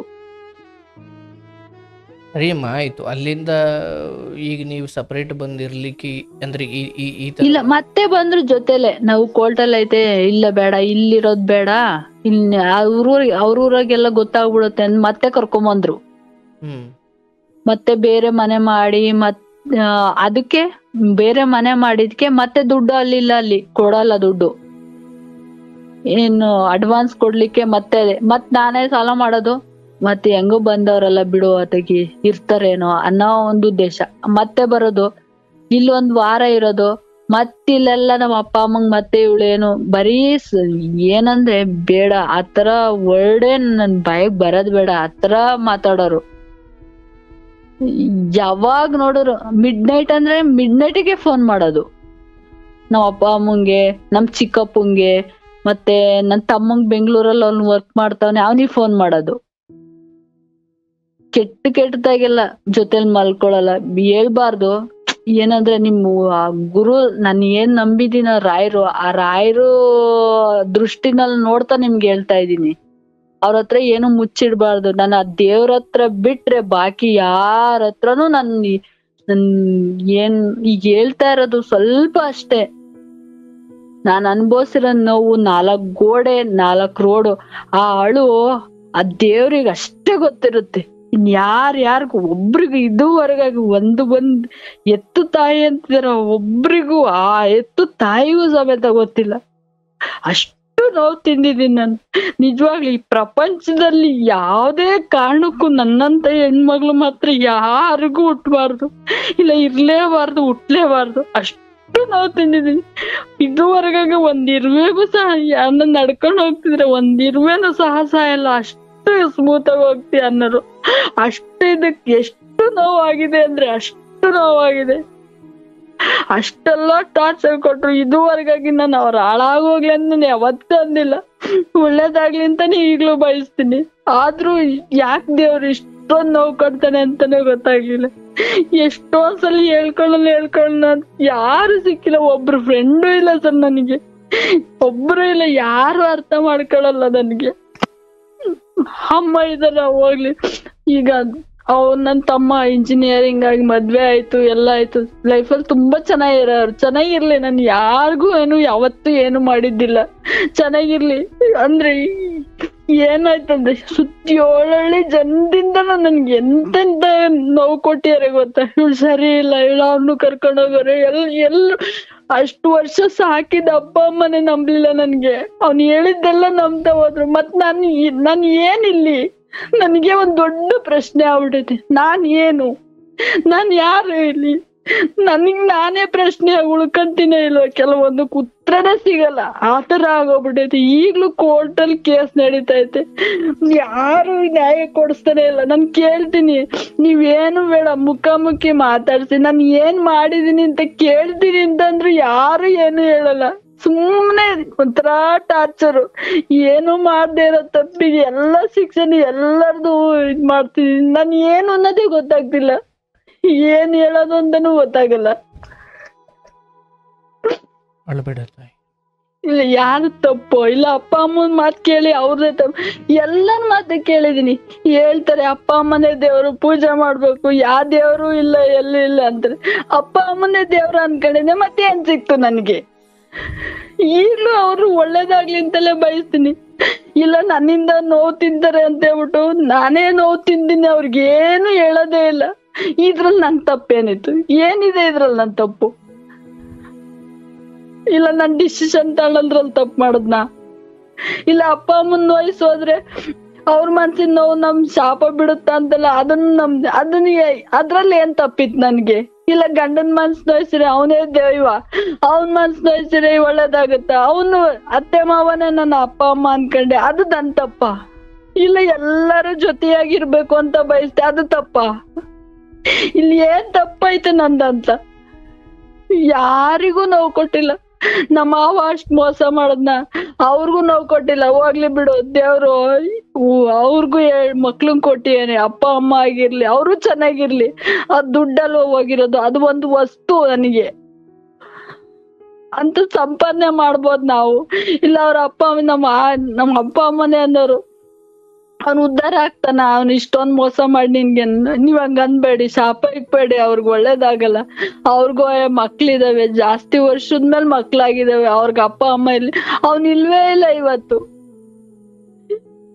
ಇವಾಗ ಸಾಯ್ಬೇಕಂತ ಹೋಗಿ ಆ ಮಗು ಮುಖ ನೋಡ್ಕೊಂಡು ವಾಪಸ್ ನನ್ಗೆ ಎಲ್ರು ಇದ್ರು, ಎಲ್ಲರ ಪ್ರೀತಿನೂ ಸಿಕ್ಕಿತ್ತು. ನನ್ ಮಗುಗ ಪ್ರೀತಿನೂ ಸಿಗಲ್ಲ. ನಾನು ಹೊಲ್ಟೋಗ್ಬಿಟ್ರೆ ನನ್ ಮಗು ಯಾರು ನೋಡ್ಕೊಂತಾರೆ ಅಂತ ಬಂದಿದೀನಿ. ಎಷ್ಟು ನೋವಾಗುತ್ತೆ ಅಂದ್ರೆ ಒಂದೊಂದ್ಸಲ ನೋವಾಗುತ್ತೆ, ಒಂದೊಂದ್ಸಲ ಇವ್ರ ಎದ್ರಿಗೆ ಎಲ್ರಿಗಿನ್ನ ಹೆಚ್ಚಾಗಿ ಬೆಳಿಬೇಕು ಅನ್ಸುತ್ತೆ. ಯಾರನ್ನ ನಂಬಿರೋ ಒಂಥರ ಏನಂತಾನೆ ಗೊತ್ತಾಗ್ತಿಲ್ಲ ನನ್ಗೆ, ಏನು ಅಂತ ಏನ್ ಇದುವರೆಗಾಗಿ ಅಷ್ಟ್ ದೇವ್ರ ನಂಬಿರೋ ಅಷ್ಟ್ ಒಳ್ಳೇದಾಗತ್ತೆ, ಇಷ್ಟು ಒಳ್ಳೇದಾಗತ್ತೆ ಅಂತ ಎಲ್ರನ್ನೂ ಕರ್ಕೊಂಡು ಎಲ್ರಿಗೂ ಹೇಳಿದೀನಿ, ಇಂತ ಹೋಗ್ಬರ್ರಿ ಒಳ್ಳೇದಾಗುತ್ತೆ. ನನ್ ಮಾತ್ ಕೇಳ್ದವ್ರೆಲ್ಲ ಒಳ್ಳೇದಾಗೈತೆ, ನನ್ಗೆ ಯಾಕೆ ದೇವ್ರ ಹಿಂಗೆ ಇಟ್ಟವ್ನೆ ಅಂತಾನೆ ಗೊತ್ತಾಗ್ತಿಲ್ಲ ನನ್ಗೆ. ಏನಾನ ಗೊತ್ತಾದ್ರೆ ನೀವೊಂದ್ ಸ್ವಲ್ಪ ಹೇಳ್ಬಿಡಿ, ನಿಮ್ಗೆ ಏನು ಗೊತ್ತಾಗ್ತಿಲ್ಲ. ಮಾತಾಡಕ್ಕೂ ಆಗಲ್ಲ, ಏನ್ ಹೇಳ್ಬೇಕು, ಏನೇನೋ ಹೇಳ್ಬೇಕು ಅನ್ಕಂತೀನಿ, ಏನು ಹೇಳಕ್ಕಾಗಲ್ಲ. ಯಾರ ಹತ್ರನು ನಂಗೆ ಯಾರು ಫ್ರೆಂಡ್ಸು ಇಲ್ಲ, ಯಾರು ಅರ್ಥ ಮಾಡ್ಕೊಳ್ಳೋದು ಇಲ್ಲ. ಅವ್ರಿಗೆ ನೋವಾಗುತ್ತೆ ಅಂತ ಹೋಗ್ತೀನಿ ಹೊರ್ತು ನನಗ್ ಸಮಾಧಾನ ಇರ್ಲಿ ಬಿಡ್ಲಿ ನಂದೇನು ಯೋಚನೆನೇ ಮಾಡಲ್ಲ. ಒಟ್ಟಿಗೆ ಬದುಕು ಎಲ್ರಿಗೋಸ್ಕರ ಮೀಸಲಾಗೋಯ್ತು, ನನಗೋಸ್ಕರ ನಾನು ಏನು ಮಾಡ್ಕೊಳ್ಳಿಲ್ಲ. ನನ್ಗೇನು ಆಸೆನೇ ಇಲ್ಲ. ಅಟ್ಲೀಸ್ಟ್ ನಂಗೆ ಇಂಥದ್ ತಿನ್ಬೇಕು, ಇಂಥದ್ ಇಟ್ಕೋಬೇಕು, ಏನೇನು ಆಸೆನೇ ಇಲ್ಲ. ಜೀವ ಹೋಗುತ್ತಾ, ಬರ್ಲಿ ಬಿಡು, ಕರ್ಕೊಂಡೋಗ್ಲಿ ಬಿಡು, ಹೋಗೋಣ ಅಷ್ಟೇ. ದುಡಿಬೇಕನ್ಸುತ್ತಾ, ಆಯ್ತು ದುಡಿ ಅನ್ಬಿಡು. ಏನೇನು ಇಂಥದ್ ಬೇಕು, ಇಂಥದ್ ಬೇಡ ಏನು ಅನ್ಸದೇ ಇಲ್ಲ. ಒಟ್ಟಿಗೆ ಅವ್ರ ಮನ್ಸಿಗೆ ನೋವಾಗ್ಬಾರ್ದು, ಯಾರ ಮನ್ಸಿಗೂ ನೋವಾಗ್ಬಾರ್ದು, ಇಷ್ಟೇ ನನ್ನ ಉದ್ದೇಶ. ನೋಡು ತಾಯಿ, ನೀನು ಧರ್ಮವನ್ನ ತಪ್ಪಾಗಿ ಅರ್ಥೈಸ್ಕೊಂಡಿದ್ದೀಯ. ನೀನು ಅಂದುಕೊಂಡಿದ್ದೀಯ ನಿನ್ನ ಒಳ್ಳೆಯತನಗಳನ್ನು ಏನು ಲೆಕ್ಕ ಹಾಕಿ ಅಥವಾ ನಿನ್ನ ಒಳ್ಳೆಯತನಗಳನ್ನು ಇಷ್ಟೊತ್ತು ಏನು ಹೇಳ್ತಾ ಬಂದೆ, ಒಮ್ಮೊಮ್ಮೆ ನಿನ್ನ ದೃಷ್ಟಿಯಲ್ಲಿ ಸುಮ್ಮನೆ ಭಾವನಾತ್ಮಕವಾಗಿ ನೋಡಿದಾಗ ಓಹೋ ನೀನೊಂದು ಅದ್ಭುತವಾದ ಹೆಣ್ಮಗಳು ಅಂತ ಅನಿಸಿದ್ರು, ಅದನ್ನು ರಚನಾತ್ಮಕವಾಗಿ ಕಾರ್ಯಾತ್ಮಕವಾಗಿ ಅಥವಾ ಅದನ್ನು ಪ್ರಾಕ್ಟಿಕಲಿ ನೋಡ್ತಾ ಹೋದರೆ ಕೆಲವೊಮ್ಮೆ ನಾನು ತೆಗೆದುಕೊಳ್ಳಬೇಕಾದ ನಿರ್ಧಾರಗಳು ಕಠೋರ ಅನಿಸಿದ್ರು ಕೂಡ ನನ್ನ ಎದುರುಗಡೆ ಇರ್ತಕ್ಕಂತಹ ವ್ಯಕ್ತಿಗಳು ಆ ಕಠೋರ ನಿರ್ಧಾರಗಳಿಗೆ ಯೋಗ್ಯರೇ ಅಂತ ಅನಿಸಿದಾಗ ಯಾವ ಬಂಧನಗಳು, ಯಾವ ಸಂಬಂಧಗಳು, ಯಾವ ಬಾಂಧವ್ಯಗಳನ್ನೆಲ್ಲ ಸ್ವಲ್ಪ ಪಕ್ಕಕ್ಕಿಟ್ಟು ನಾನೊಂದಷ್ಟು ಕಠೋರ ನಿರ್ಧಾರಗಳನ್ನು ತೆಗೆದುಕೊಳ್ಬೇಕಾಗಿರೋದು ಅನಿವಾರ್ಯ. ಅದು ನನ್ನ ದೃಷ್ಟಿಯಿಂದ, ನಾಳೆ ನನ್ನ ಮಗಳ ಬದುಕಿನ ದೃಷ್ಟಿಯಿಂದ ಹಾಗೂ ಈ ಸಮಾಜದ ನೆಮ್ಮದಿಯ ದೃಷ್ಟಿಯಿಂದ. ಆದರೆ ನಾನು ಯಾರಿಗೂ ನೋವಾಗಬಾರ್ದು, ಯಾರಿಗೂ ಏನೂ ತೊಂದರೆ ಆಗಬಾರ್ದು, ಯಾರಿಗೂ ಏನೂ ಹಾನಿಯಾಗಬಾರ್ದು, ಯಾರಿಗೂ ರೀತಿ ಬೇಜಾರಾಗಬಾರ್ದು ಅಂದರೆ ನನ್ನ ಉದ್ದೇಶ ಇಷ್ಟೊಂದು ಒಳ್ಳೆತನವಾಗಿರಬೇಕಾದ್ರೆ ಈ ಲೋಕದಲ್ಲಿ ನನ್ನನ್ನು ದುಃಖಪಡಿಸೋದಿಕ್ಕೆ ಏನು ಕಾರಣ ಇದೆ? ಅದೇ ನನ್ಗೂ ಗೊತ್ತಾಗ್ತಿಲ್ಲ. ಮಾತನ್ನು ಕೇಳಿಸ್ಕೊ. ಯಾರಿಗೂ ಏನೂ ಆಗೋದು ಬೇಡ. ನನ್ನ ಗುಂಡಿ ನಾನು ತೋಡ್ಕೊಂಡ್ರೂ ಪರವಾಗಿಲ್ಲ, ನನ್ನ ಸಾವಿಗೆ ನಾನು ಶರಣಾದರೂ ಪರವಾಗಿಲ್ಲ, ನನ್ನ ಬದುಕು ಹಾಳಾದರೂ ಪರವಾಗಿಲ್ಲ, ಯಾರಿಗೂ ಏನೂ ಆಗಬಾರ್ದು ಅನ್ನೋ ಈ ದೊಡ್ಡ ಧರ್ಮಗುಣ ಇರೋದು ಅನ್ನೋದಾದರೆ ನನಗೆ ದುಃಖ ಆಗಬಾರ್ದಲ್ಲ ಈ ಜಗತ್ತಲ್ಲಿ? ಅಂದರೆ ಯಾರೋ ನನಗೇನಾದರೂ ಮಾಡಲಿ ತೊಂದರೆ ಇಲ್ಲ, ಯಾರೋ ನನಗೆ ದ್ರೋಹ ಮಾಡಲಿ ತೊಂದರೆ ಇಲ್ಲ, ಆದರೆ ಯಾರಿಗೂ ಏನೂ ಆಗೋದು ಬೇಡ ಅನ್ನೋದು ನನ್ನ ಗುಣ ಆಗಿರೋದಾದರೆ ನಾನು ಯಾರೋ ನನಗೆ ದ್ರೋಹ ಮಾಡೋದ್ರಲ್ಲ ಅದಕ್ಕೆ ನಾನು ಅಳಬಾರ್ದು. ಧರ್ಮ ಏನು ಹೇಳುತ್ತೆ? ಈಗ ಕೃಷ್ಣ ಭಗವಂತನ ಸ್ವರೂಪ, ಅವತಾರ ಪುರುಷ ಕೃಷ್ಣ. ಅಯ್ಯೋ ದುರ್ಯೋಧನಿಗೆ ಯಾಕೆ ನೋವು ಮಾಡಬೇಕು, ಆ ಕುರುಡ ಧೃತರಾಷ್ಟ್ರನಿಗೆ ಯಾಕೆ ನೋವು ಕೊಡಬೇಕು, ಅಯ್ಯೋ ಗಾಂಧಾರಿಗೆ ಯಾಕೆ ನೋವು ಕೊಡಬೇಕು, ಈ 100 ಜನ ದುಷ್ಟ ದುರ್ಯೋಧನ, ದುಶ್ಯಾಸನ, ಕರ್ಣ ಇವರನ್ನು ಕೊಲ್ಲೋದ್ರಿಂದ ಪಾಪ ಅವ್ರಿಗೆಲ್ಲ ನೋವಾಗುತ್ತೆ ಅಂತ ಅವನು ಸುಮ್ಮನಾಗ್ಬಿಟ್ಟಿದ್ರೆ ಆ ದುಷ್ಟರು ರಾಜ್ಯವನ್ನ ಆಳ್ತಾ ಇದ್ರು. ರಾಜ್ಯವನ್ನು ದುಷ್ಟರು ಆಳ್ಲಿಕ್ಕೆ ಶುರು ಮಾಡಿದಾಗ ಪ್ರಜೆಗಳ ಕತೆ ಅಯೋಮಯ. ಅಂದ್ರೆ ಕೃಷ್ಣ ಭಗವಂತ ಆದರೂ ಕೂಡ ಆ ಅನ್ಯಾಯದಲ್ಲಿರೋರಿಗೆ ಮುಂದೆ ಅಥವಾ ಕೆಟ್ಟ ದಾರಿಯಲ್ಲಿರೋರ ಮುಂದೆ, ದುಷ್ಟರ ಮುಂದೆ ನಮ್ಮ ಅತಿಯಾದ ಒಳ್ಳೆತನ ಅಂದ್ರೆ ಕೃಷ್ಣ ಸುಮ್ಮನಿರ್ಬೋದಿತ್ತು. ಪಾಂಡವರೇ, ಧರ್ಮರಾಯ, ಭೀಮ, ಅರ್ಜುನ, ನಕುಲ, ಸಹದೇವ, ನಡೀರಪ್ಪ, ಇವ್ರನ್ನ ನಾವು ಕೊಂದು ರಾಜ್ಯವನ್ನು ಪಡ್ಕೊಳ್ಳೋದು ಬೇಡ, ಯಾಕಂದ್ರೆ ನಾವು ತುಂಬ ಒಳ್ಳೆಯವರು, ಬನ್ನಿ ನಾವು ಎಲ್ಲಾದರೂ ಕಾಡ್ಗೆ ಹೋಗಿ ಬದುಕೋಣ ಅಂತ ಹೋಗ್ಲಿಲ್ಲ. ಕೃಷ್ಣ ಹೇಳ್ದ, ಒಳ್ಳೆ ಮಾತಲ್ಲಿ ರಾಜ್ಯವನ್ನು ವಾಪಸ್ ಕೊಡದೆ ಹೋದ್ರೆ ನಾವು ನಿಮ್ಮನ್ನು ಕೊಲ್ತೀವಿ. ಅಂದ್ರೆ ಧರ್ಮ ಹೇಳುತ್ತೆ ಅಧರ್ಮಿಗಳ ಮುಂದೆ ನಿಮ್ಮ ಒಳ್ಳೆತನವನ್ನು ಪ್ರದರ್ಶನ ಮಾಡುವುದು ಕೂಡ ನಿಮ್ಮ ಮೂರ್ಖತನ. ಇಲ್ಲ, ನಾನು ಆತರ ಮಾಡೂ ಇದ್ದೀನಿ. ಈಗ ನಾನು ಹೇಳೋದು, ನಿನ್ನ ಗಂಡನ ಈ ಬುದ್ಧಿ ಅದು ಕಳೆದ 1-2 ವರ್ಷದ್ದಲ್ಲ, ಅದು ಮದುವೆ ಆದಾಗ್ಲಿಂದಲೂ ನನ್ನ ಆಯ್ಕೆ ಎಲ್ಲೋ ತಪ್ಪಾಯ್ತು ಅಂತ ನಿನ್ನ ಅಂತರಂಗ ಹೇಳ್ತಾನೆ ಬಂತು. ಹೇಳ್ತು. ಆ ಪ್ರತಿ ಸಾರಿ ಕೂಡ ನೀನು ಅದನ್ನ ಬಲವಾಗಿ ನಂಬಲಿಲ್ಲ, ಮತ್ತೆ ಅದರ ಸಲುವಾಗಿ ವಿರೋಧ ಮಾಡ್ಲಿಲ್ಲ. ಯಾಕಂದ್ರೆ ಈ ಸಮಾಜ ಅದನ್ನು ಒಪ್ಪಲ್ಲ. ಮದುವೆ ಆದ ಶುರುವಿನಲ್ಲೇ ಗಂಡನ ಮನೆಯ ಈ ನೀಚತನ, ಕೆಟ್ಟತನ ಗೊತ್ತಾಯ್ತು, ಹಾಗಾಗಿ ಅದು ಬೇಡ ಅಂತ ಬಂದೆ ಅಂದ್ರೆ ನಿನ್ನನ್ನು 4-6 ಕಾರಣಗಳು ಕೊಟ್ಟು ನಿನ್ನ ವ್ಯಕ್ತಿತ್ವ ಕ್ಯಾರೆಕ್ಟರ್ಲೆಸ್ ಆಗಿ ಮಾಡಿಬಿಡ್ತಾರೆ. ಅಂದ್ರೆ ನಾನು ಆಯ್ಕೆ ಮಾಡಿಕೊಳ್ಳುವ ಮುಂಚೆ ತೆಗೆದುಕೊಳ್ಳಬೇಕಾದ ಕೆಲವು ದಿಟ್ಟ ನಿರ್ಧಾರಗಳನ್ನ ಆಯ್ಕೆ ಮಾಡಿಕೊಂಡಾದ ಮೇಲೆ ತೆಗೆದುಕೊಂಡ್ರೆ ಅದಕ್ಕೆ ಅರ್ಥವೇ ಇಲ್ಲ. ಇವನ್ ನಿಮ್ಮ ಅನುಭವದಲ್ಲಿ ಹೌದು ಇವ್ರು ಕೆಟ್ಟವರು, ನಾನು ಬಿಟ್ಟು ಬಂದೆ ಅಂತ ಇರ್ಬೋದು, ಆದರೆ ಸಮಾಜದ ದೃಷ್ಟಿಯಲ್ಲಿ ಇವಳು ಮದುವೆ ಮುಂಚೆ ಹೇಳ್ಬೋದಿತ್ತು, ಮದುವೆ ಆದಮೇಲೆ ಮರಲಿಕ್ಕೆ ಹಂಗಿಲ್ಲ, ಇವಳಿಗೇನೋ ಬೇರೆ ಸಂಬಂಧ ಇದೆ ಏನ್ಬಿಡ್ತಾರೆ. ಅಂದರೆ ಯಾರಿಗೂ ನೋವಾಗಬಾರ್ದು, ಯಾರಿಗೂ ತೊಂದರೆ ಆಗಬಾರ್ದು, ಯಾರಿಗೂ ನನ್ನಿಂದ ನೋವಾಗಬಾರ್ದು ಅಂತ ಅವರ ಅನ್ಯಾಯಗಳನ್ನು ಸಹಿಸಿಕೊಂಡು ಬಂದಿದ್ದಿದೆಯಲ್ಲ, ಇದು ನಿನ್ನ ದೃಷ್ಟಿಯಲ್ಲಿ ನಿನ್ನ ಒಳ್ಳೆತನ ಇರಬಹುದು. ಆದರೆ ಇದನ್ನು ಒಂದು ಪ್ರಾಕ್ಟಿಕಲ್ ಅಥವಾ ಹೊರಗಿನ ದೃಷ್ಟಿಕೋನದಿಂದ ನೋಡಿದಾಗ ನೀನು ಅದಕ್ಕೆ ಪೋಷಣೆ ಕೊಟ್ಟವಳು, ನೀನು ಅದನ್ನು ಇನ್ನು ಅನ್ನ ಹಾಕಿ ಅದಕ್ಕೆ ಆಹಾರ ಕೊಟ್ಟು ಯಾಕಂದರೆ ಇವತ್ತು ತೋರ್ತಾ ಇರೋ ಕಣ್ಣೀರು, ಇವತ್ತು ತೋರ್ತಾ ಇರೋ ವಿರೋಧ ಅಥವಾ ಇವತ್ತು ತೋರ್ತಾ ಇರುವಂತಹ ಪ್ರತಿರೋಧ ಯಾವತ್ತೋ ತೋರಿದ್ರೆ ಒಂದು ಇರ್ತಿತ್ತು, ಇಲ್ಲ ಹೋಗ್ತಿತ್ತು. ಅಂದ್ರೆ ಒಂದು ಹಾಲು ಇರ್ತಾ ಇರ್ಲಿಲ್ಲ, ಹಾಲು ತರಕಾರಿಗೂ ನ್ಯಾಯಕ್ಕೆ ಕರ್ಕೊಂಡು ಬರುವಂತವನು ಒಂದು ಸಂಸಾರಕ್ಕೆ ಯೋಗ್ಯನಾ? ಇವನ್ ಒಂದು ಎಜುಕೇಟೆಡ್ ಹೆಣ್ಮಗಳಾಗಿ ನಿನಗೆ ಅದಕ್ಕೇನೋ ಉಪದೇಶ ಬೇಕಿರ್ಲಿಲ್ಲ, ಅದು ಸಾಮಾನ್ಯ ಕಾಮನ್ ಸೆನ್ಸ್ ಅದು, ಹೌದಲ್ಲ?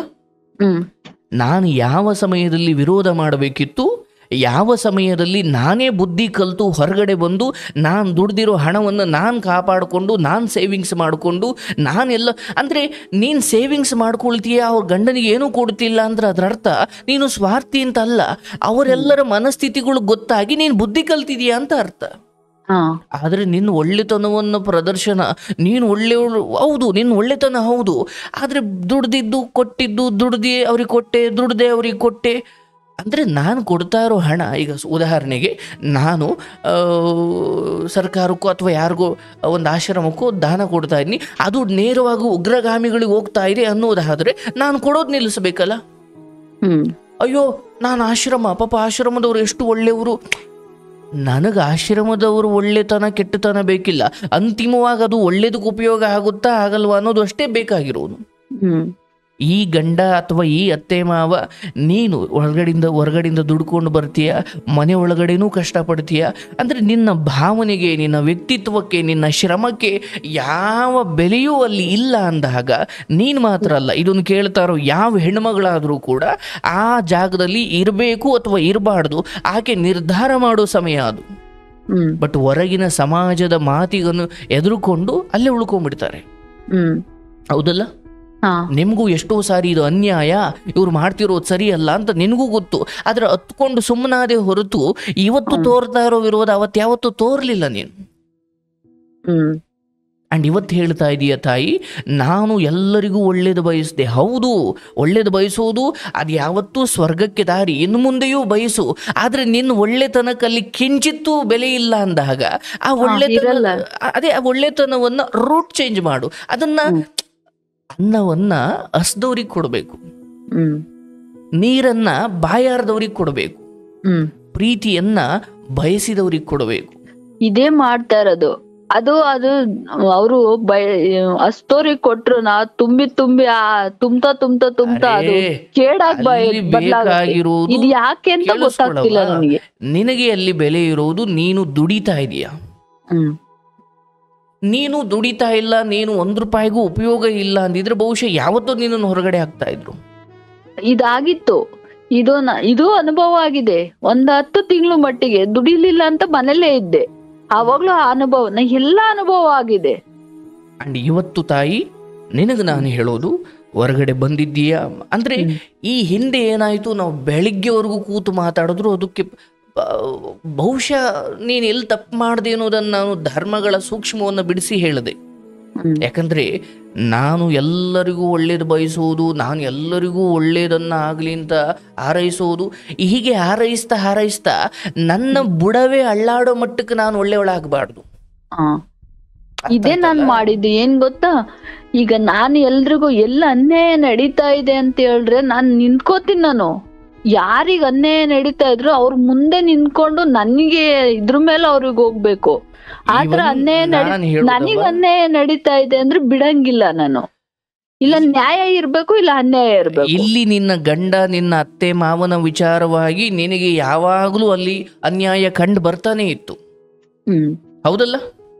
ಅನ್ನೊಂದು ಸೊಸೆಯನ್ನ ನಡೆಸ್ಕೊಳ್ಳೋ ರೀತಿ, ಒಂದು ಮೊಮ್ಮಗಳನ್ನ ಕಾಣೋ ರೀತಿ, ಹಾಲಿಗೋಸ್ಕರ ತರಕಾರಿಗೋಸ್ಕರ ಈ ರೀತಿ ನಡ್ಕೊಳ್ಳೋ, ಅದು ಒಂದು ಎಜುಕೇಟೆಡ್ ಸೊಸೈಟಿಯ ಲಕ್ಷಣ ಅಲ್ವೇ ಅಲ್ಲ. ನಿನಗೂ ಗೊತ್ತಿತ್ತು, ಆದ್ರೆ ನೀನು ಅದನ್ನು ವಿರೋಧ ಮಾಡ್ಲಿಲ್ಲ. ಅವತ್ತು ಮಾಡಿದ್ದಕ್ಕೆ ವಾಪಸ್ ಬಂದಿದ್ದಿಲ್ಲ. ಅದನ್ನೇ ನಾನು ಹೇಳ್ತಾ ಇರೋದು.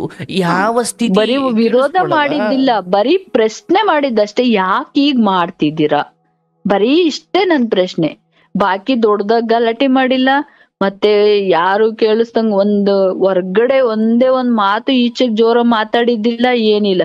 ಬರೀ ನನ್ ಪ್ರಶ್ನೆ ಯಾವಾಗ ಒಂದೇ ಒಂದ್ ಪ್ರಶ್ನೆ ಮಾಡ್ದ ಅವಾಗೇ ಸ್ಟಾರ್ಟ್ ಆಗಿದ್ದು. ಯಾವಾಗ್ಲೂ ಅಷ್ಟೇ ತಾಯಿ, ಈ ದಾಸ್ಯತನ ಎಲ್ಲಿ ಪ್ರಶ್ನೆಗಳಿರೋದಿಲ್ವೋ ಅಲ್ಲಿ ದಾಸ್ಯತನ ಉಟ್ಕೊಳ್ಳೋದು, ಅಂದ್ರೆ ಶೋಷಣೆ ಮಾಡ್ಲಿಕ್ಕೆ ಶುರು ಮಾಡ್ತಾರೆ.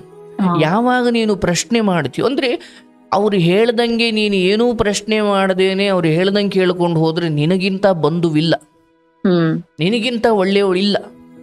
ಆದ್ರೆ ಯಾವಾಗ ನೀನು ಅವರ ಅನ್ಯಾಯವನ್ನ ಪ್ರಶ್ನೆ ಮಾಡ್ತೀಯ ತಾಯಿ, ಅದು ಇಲ್ಲಲ್ಲ, ನೀನು ಕೆಲ್ಸದ ಜಾಗದಲ್ಲೂ ಸುಮ್ಮನೆ ಯೋಚನೆ ಮಾಡು. ಅಲ್ಲೂ ಕೂಡ ಅವ್ರು ಹೇಳ್ದಂಗೆ ನೀನು ಕಸ ಗುಡಿಸ್ದೆ, ಅವ್ರು ಹೇಳ್ದಂಗೆ ಮಾಡ್ಕೊಂಡು ಹೋದೇನು, ನೀನು ಅದ್ಭುತವಾದಂತ ಹೆಣ್ಮಗಳು.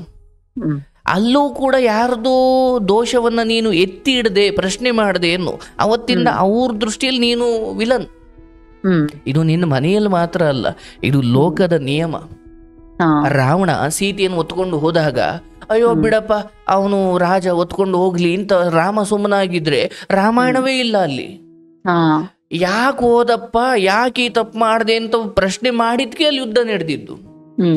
ಪ್ರಶ್ನೆ ಮಾಡದೆ ಹೋಗಿದ್ರೆ ಈ ಜಗತ್ತಲ್ಲಿ ಅನ್ಯಾಯ ಇಡೀ ಬೀದಿಗೂ ಹರಡ್ಕೊಂಡ್ಬಿಡೋದು.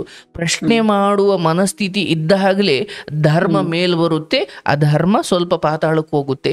ಪ್ರಶ್ನೆನೇ ಮಾಡದೆ ಹೋದ್ರೆ, ಯಾಕಂದ್ರೆ ನೋಡವ, ಕಳ್ಳತನ ಈಗ ಪೊಲೀಸ್ನವರು ಅನ್ನೋ ಅಥವಾ ಆ ಪೊಲೀಸ್ ಕಳ್ಳತನ ಕಾನೂನು, ಜೈಲು, ಶಿಕ್ಷೆ, ನೇಣುಗಂಬ ಇದು ಯಾವುದು ಇಲ್ಲ ಅಂದಿದ್ದಿದ್ರೆ ಎಲ್ಲ ಬೀದಿಗೂ ಕಳ್ಳತನ ಮಾಡ್ದ.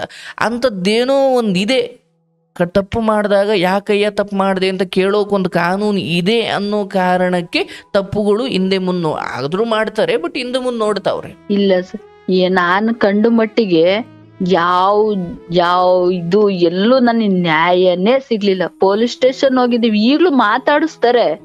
ಲಂಚ ತಗೊಂಡವ್ರೆ. ಇದು ಪ್ರತಿ ಸಲಿನು ಪ್ರತಿ ಇದ್ರಲ್ಲೂ ಲಂಚ ತಗೊಂಡಿರಿ. ಪೊಲೀಸ್ ಸ್ಟೇಷನ್ಗೆ ಹೋಗಿದ್ವಾ, ಲಂಚ ಕೊಟ್ಟಿದೀವಿ. ಈಗ್ಲೂ ಅವ್ರು ಹೇಳ್ತಾರೆ ನಿಮ್ ಹತ್ರ ದುಡ್ಡು ತಗೊಂಡ್ವಿ, ನೀನ್ ನ್ಯಾಯ ಕೊಡ್ಸಕ್ಕೆ ಆಗ್ಲಿ. ಈಗ್ಲೂ ನನ್ನ ಹತ್ರ ತಲೆ ತಗ್ಗಿಸ್ತಾರೆ.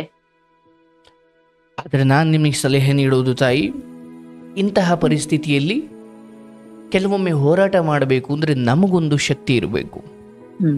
ಇಲ್ಲಾಂದ್ರೆ ಬಡವನ ಕೋಪ ದವಡೆಗೆ ಮೂಲ. ಇದಂತೂ ಕರೆಕ್ಟ್. ಅದಕ್ಕೆ ಏನ್ ಹೇಳ್ತಾ ಇದ್ದೀನಿ ಅದಕ್ಕೇನವ್ವ, ಇವತ್ ನಾವಾದ್ರೂ ಅಷ್ಟೇ.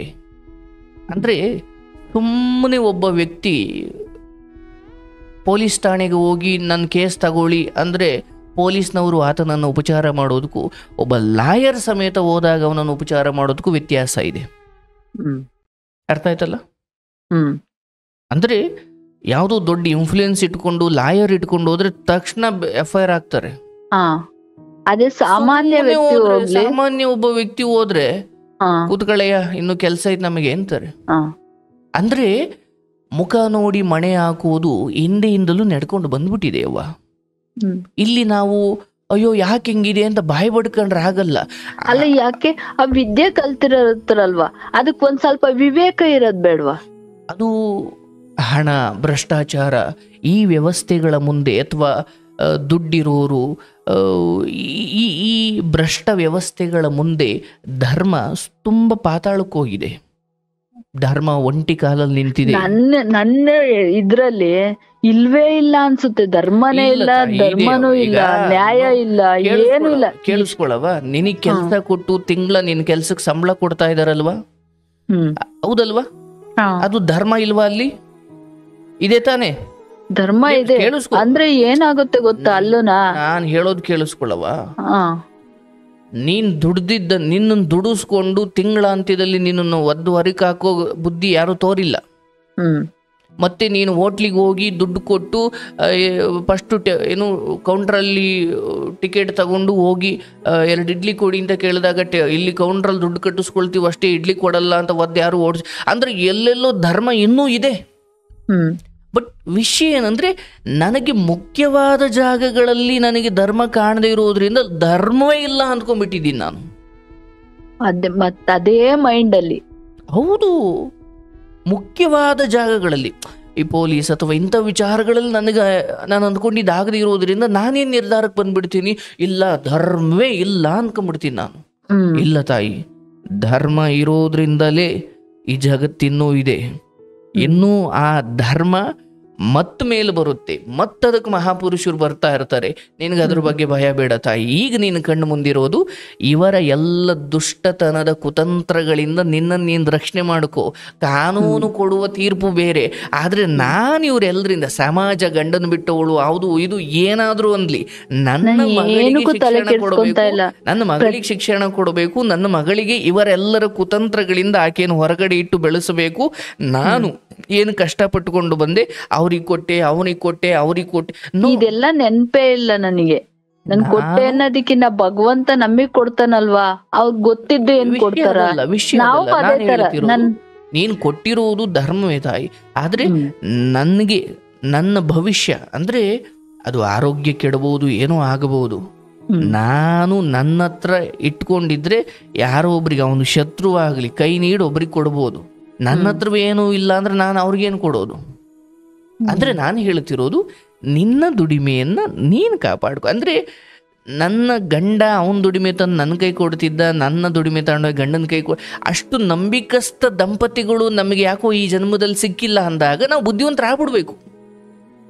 ಅಲ್ಲ, ನನ್ ಜೀವನದಲ್ಲಿ ಯಾಕೆ ಹಿಂಗಾಯ್ತು ನನ್ಗೆ ಅದು ಒಂದು ಪ್ರಶ್ನೆ. ನನಗೆ ಯಾರು ಇದುವರೆಗಾಗಿ ನನಗೆ ಉತ್ತರನೇ ಕೊಟ್ಟಿಲ್ಲ. ಆಯ್ಕೆನೇ ತಪ್ಪಿರ್ಬೇಕಾದ್ರೆ ನೀನ್ ಅಲ್ಲೇನು ಒಳ್ಳೆ ಫಲ ಬಯಸೋದವ್ವ?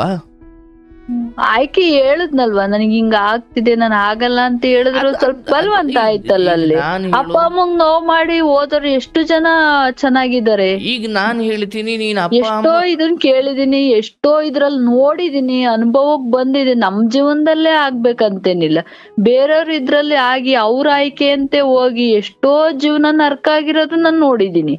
ಈಗ ಅಪ್ಪ ಅಮ್ಮ ಖುಷಿಗೋಸ್ಕರ ನಾನು ನಿಮ್ಮ ನಿರ್ಧಾರಕ್ಕೆ ನೀವು ಬರುವುದಾದ್ರೆ ಇಲ್ಲಿ ನಿಮ್ಮಿಂದ ಕೆಟ್ಟ ಸಂದೇಶ ಹೋಗ್ಬಾರ್ದು.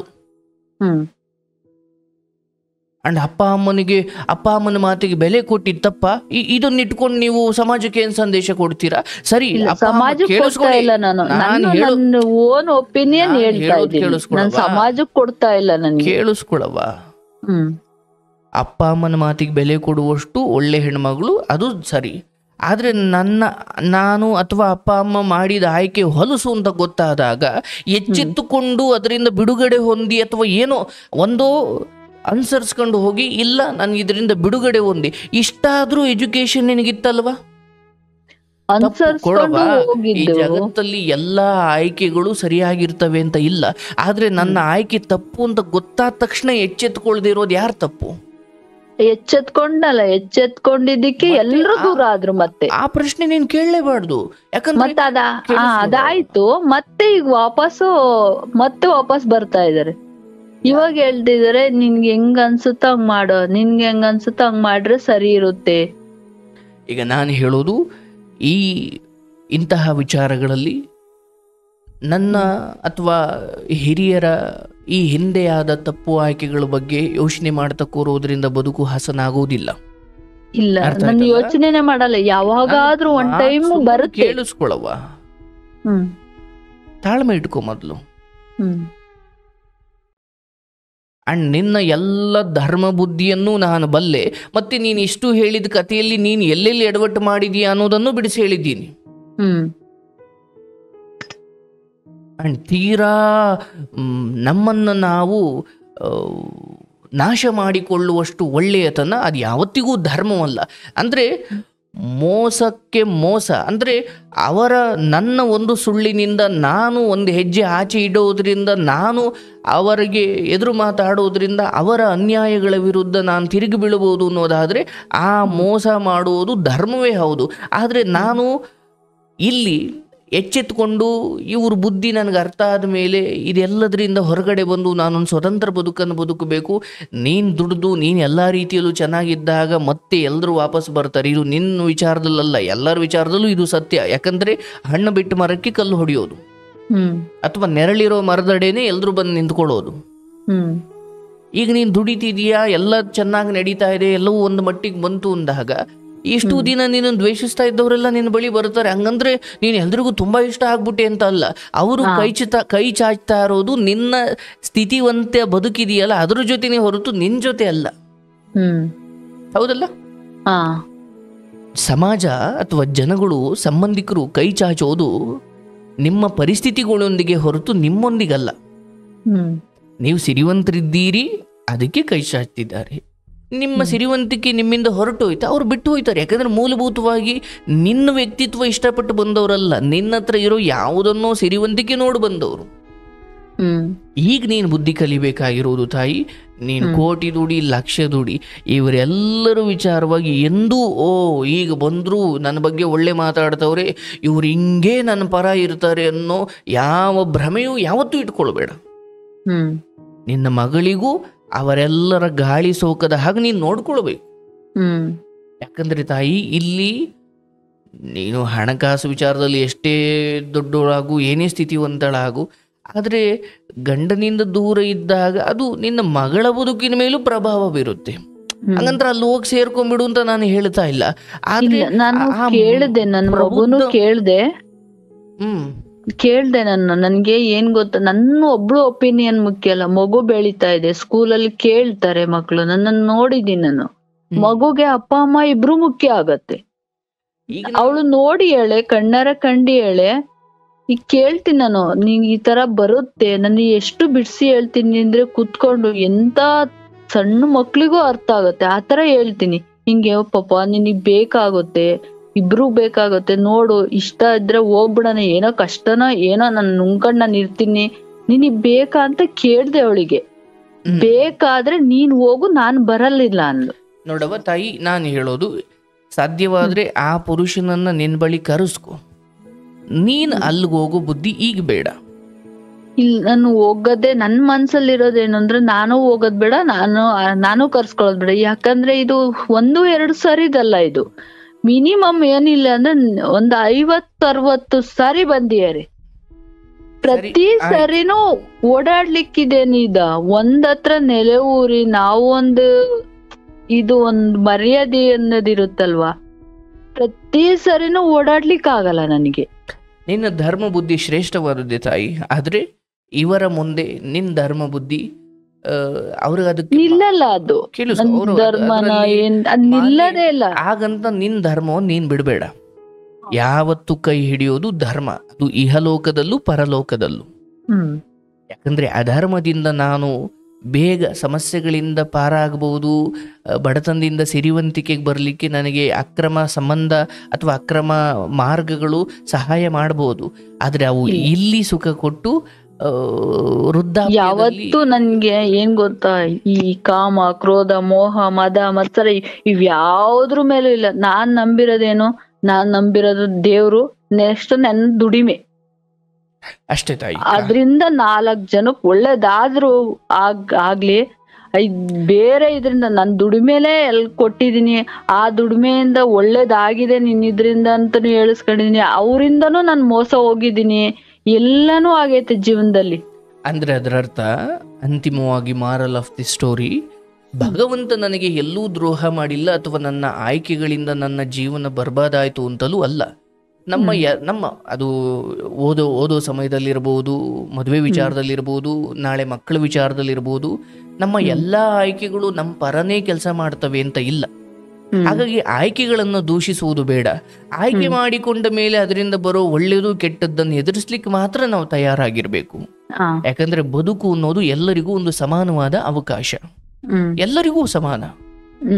ಹಾಗಾಗಿ ಆ ಬದುಕಿನಲ್ಲಿ ತೆಗೆದುಕೊಳ್ಳುವ ನಿರ್ಧಾರಗಳು ಅಂದ್ರೆ ನೋಡಿ, ನಮ್ಮನ್ನ ಸೃಷ್ಟಿ ಮಾಡಿದ ಭಗವಂತನೇ ಹಿಂಗೆ ಮಾಡು ಅಂತ ಹೇಳಲ್ಲ. ಆದ್ರೆ ನೀವೊಂದು ಕಂಪ್ನಿಗೆ ಹೋಗಿ ಸೇರ್ಕೊಂಡ್ರೆ ಒಳಗಡೆಗೆ ಬಂದ್ರೆ ನೀವು ಸಂಜೆವರೆಗೂ ಹಿಂಗೆ ಇರಬೇಕು, ಇಷ್ಟೇ ಮಾಡಬೇಕು, ಇದನ್ನೇ ಮಾಡಬೇಕು ಅಂತ ಹೇಳ್ತಾರೆ. ಅಂದ್ರೆ ಭಗವಂತ ಇಷ್ಟು ದೊಡ್ಡ ಜನ್ಮವನ್ನೇ ಕೊಟ್ಟು ನಮಗೇನೋ ರಿಸ್ಟ್ರಿಕ್ಷನ್ ಹಾಕಿಲ್ಲ ಅವನು. ಈ ಫ್ರೀ ಬಿಟ್ಟಿರೋದೇ ನಮಗೆ ತುಂಬಾ ಸಾರಿ ಶಾಪ ಅನ್ಸ್ಬಿಡುತ್ತೆ, ಹೌದಲ್ಲ?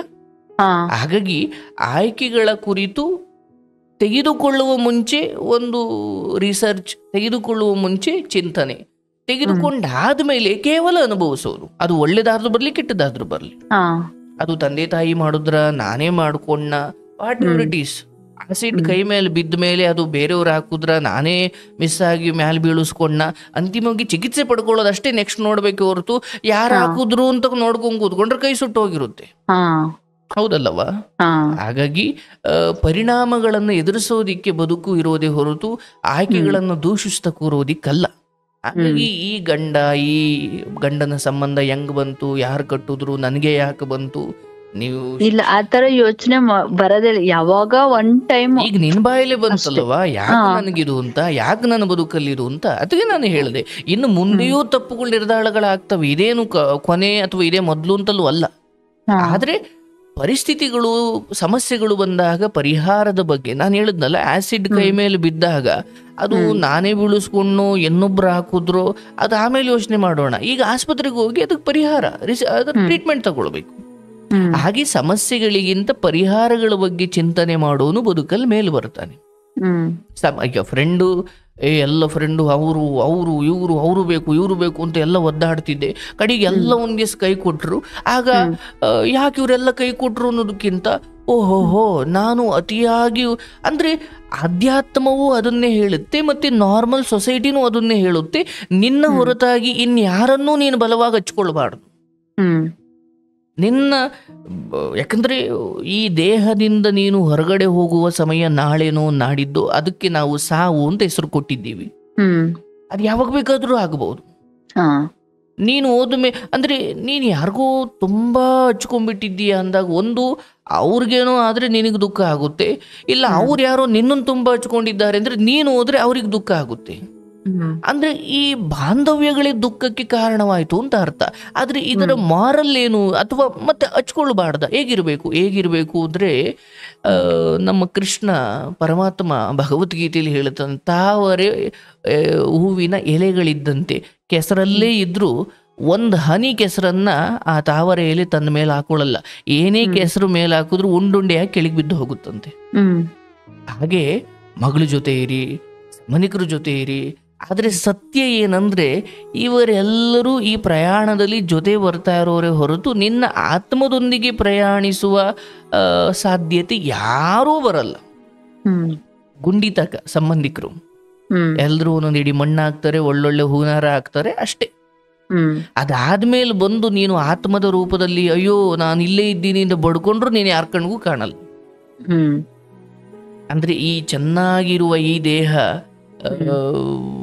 ಸತ್ತು ಮಣ್ಣು ಸೇರಿ ನಾನು ಈ ಬದುಕನ್ನು ಮುಕ್ತಾಯಗೊಳಿಸ್ಲಿಕ್ಕೆ ಅದು ಅಯ್ಯೋ ನನ್ನ ವಯಸ್ಸೇ, ಈ ಲೋಕದಲ್ಲಿ ವಯಸ್ಸಾದವ್ರು ಮಾತ್ರ ಸಾಯ್ತಾರೆ ಅಂತ ಏನಿಲ್ಲ.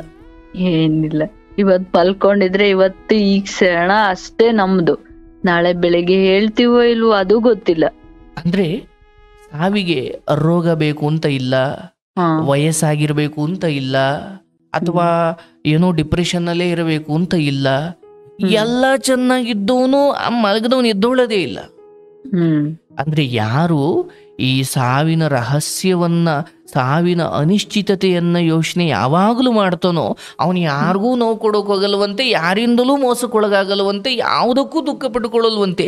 ಯಾಕಂದ್ರೆ ಅಂದ್ರೆ ನೋಡಿ, ಇದು ಎಲ್ಲಿ ತಪ್ಪಿತು? ಒಂದು ಇಡೀ ಸಮಾಜ ವೈರಾಗ್ಯದ ದೃಷ್ಟಿಯಿಂದ, ಆಧ್ಯಾತ್ಮಿಕದಿಂದ ಯಾಕೆ ದೂರ ಹೋಯ್ತು ಅಂದ್ರೆ, ನಮ್ಮ ಮನೇಲಿ ಏನು ಮಾಡಿಬಿಡ್ತಾರೆ ಸಂಜೆ ಹೊತ್ತು ಅಥವಾ ಏನೋ ಸಾವಿನ ಬಗ್ಗೆ, ಏನಪ್ಪ ಮನೆ ಒಳಗಡೆ ಅದು ಮಾತಾಡ್ಬಾರ್ದು ಸುಮ್ಮನಿರು. ಅರೆ ಸತ್ಯದ ಬಗ್ಗೆ ಎಲ್ಲಿ ಮಾತಾಡೋದ್ರೇನು? ಈಗ ಸಾವಿನ ಬಗ್ಗೆ ಮನೇಲಿ ಮಾತಾಡ್ಲಿಲ್ಲ ಅಂದ್ರೆ ಸಾವಾಗಲ್ವಾ? ಹಾಗೆ ಆಗತ್ತೆ. ಮನೆಯ ಮಕ್ಕಳಿಗೆ ಬದುಕು ಯಾವಾಗ ಬೇಕಾದ್ರೂ ಮುಗಿಬೋದ್ರಪ್ಪ. ಹಾಗಾಗಿ ಅಪ್ಪ ಅಮ್ಮ ಇವ್ರು ಯಾರ ಹತ್ರನೂ ದ್ವೇಷ ಇಟ್ಕೊಂಬಿಡಿ, ಯಾರನ್ನೂ ಬೈಬೇಡಿ.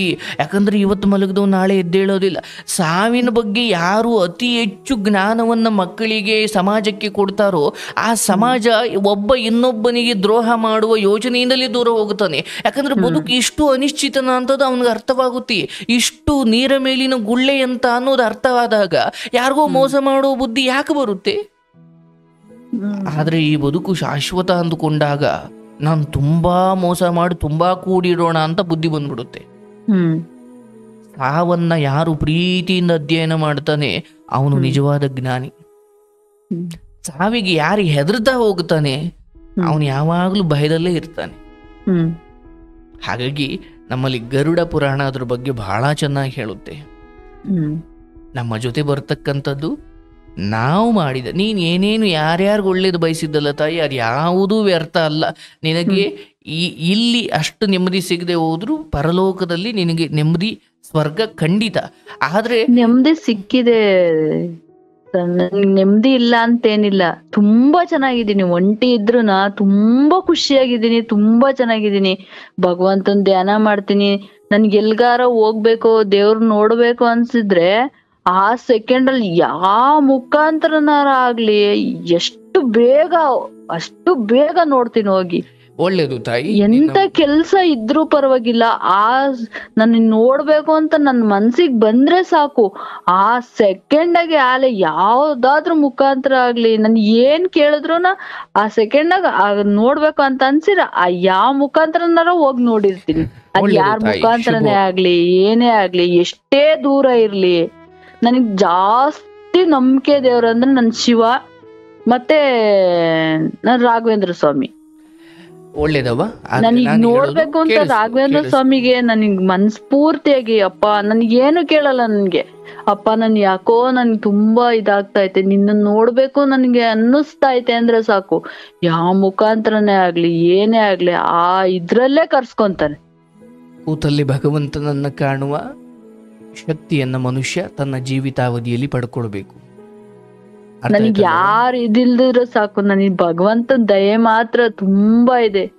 ಯಾರು ನೋಡ್ಲಿ ನನ್ಗೆ ಹೇಳ್ತಾರೆ, ನಿನ್ ಮುಖ ನೋಡಿದ್ರೆ ಸಾಕು ಎಷ್ಟೇ ನೋವಿದ್ರು ಮರ್ತೋಗುತ್ತೆ ಅಂತ. ನಾನು ಅಳ್ತೀನಿ ಅಷ್ಟೇ. ನಾನು ಅಳೋದು 4 ಗೋಡೆ ಮಧ್ಯೆ ಬಿಟ್ರೆ ಬಾಕಿ ಹೊರಗಡೆ ನಾನು ಎಷ್ಟು ಇದಾಗಿದ್ದೀನಿ ಅಂತಂದ್ರೆ, ನನ್ ಮುಖ ನೋಡಿದ್ರೆ ಸಾಕು, ನಗು ಮುಖ. ಎಂತ ಮಕ್ಳು ಅಳ್ತಿರ್ಲಿ ನನ್ ಹಿಂದೆ ಬರ್ತವೆ. ಅದ್ ಏನಿದೆಯೋ ಗೊತ್ತಿಲ್ಲ. ಸಂತೋಷ. ನಿಮ್ಮ ಬದುಕಿನ ಕುರಿತು ನೀವು ಒಂದು ತೃಪ್ತತೆಯ ಭಾವನೆಗೆ ಬನ್ನಿ. ಮುಂದೆ ಆಗ್ಬೇಕಿರೋದ್ರ ಬಗ್ಗೆ ಯೋಚನೆ ಮಾಡಿ. ಯಾರೂ ಇಲ್ಲಿ ಶತ್ರುಗಳಲ್ಲ. ಅವರವರ ಬುದ್ಧಿ ಮಟ್ಟ, ಅವರವರ ಕರ್ಮ, ಅಂದ್ರೆ ಅವ್ರವ್ರ ಸ್ಥಾನದಲ್ಲಿ ನಿಂತ್ಕೊಂಡ್ ನೋಡಿದ್ರೆ ಅವ್ರು ಕರೆಕ್ಟ್ ಆಗಿದ್ದಾರೆ ಅಂತ ನನ್ಗೂ ಅನ್ಸುತ್ತೆ. ಈಗ ಬೇರೆಯವ್ರ ಸ್ಥಾನದಲ್ಲಿ ನಿಂತ್ಕೊಂಡ್ ನೋಡಕ್ ಹೋಗಲ್ಲ ಅವ್ರು. ಅವ್ರ ಸ್ಥಾನದಲ್ಲಿದ್ದು ನಂತರನೇ ಅವ್ರು ಇರ್ಲಿ ಅಂತ ಬಯಸ್ತಾರೆ. ಆದ್ರೆ ಪ್ರತಿಯೊಬ್ರು ಜೀವನನು ಬೇರೆ ಬೇರೆ ಇರುತ್ತೆ ಅಂತ ಗೊತ್ತಾಗಿಲ್ಲ ಅವರಿಗೆ. ಸರಿ ತಾಯಿ, ಆಯ್ತು. ಇಲ್ಲಿ ಬೇರೆಯವ್ರ ಬದುಕನ್ನು ವಿಶ್ಲೇಷಣೆ ಮಾಡೋದು ಬೇಡ.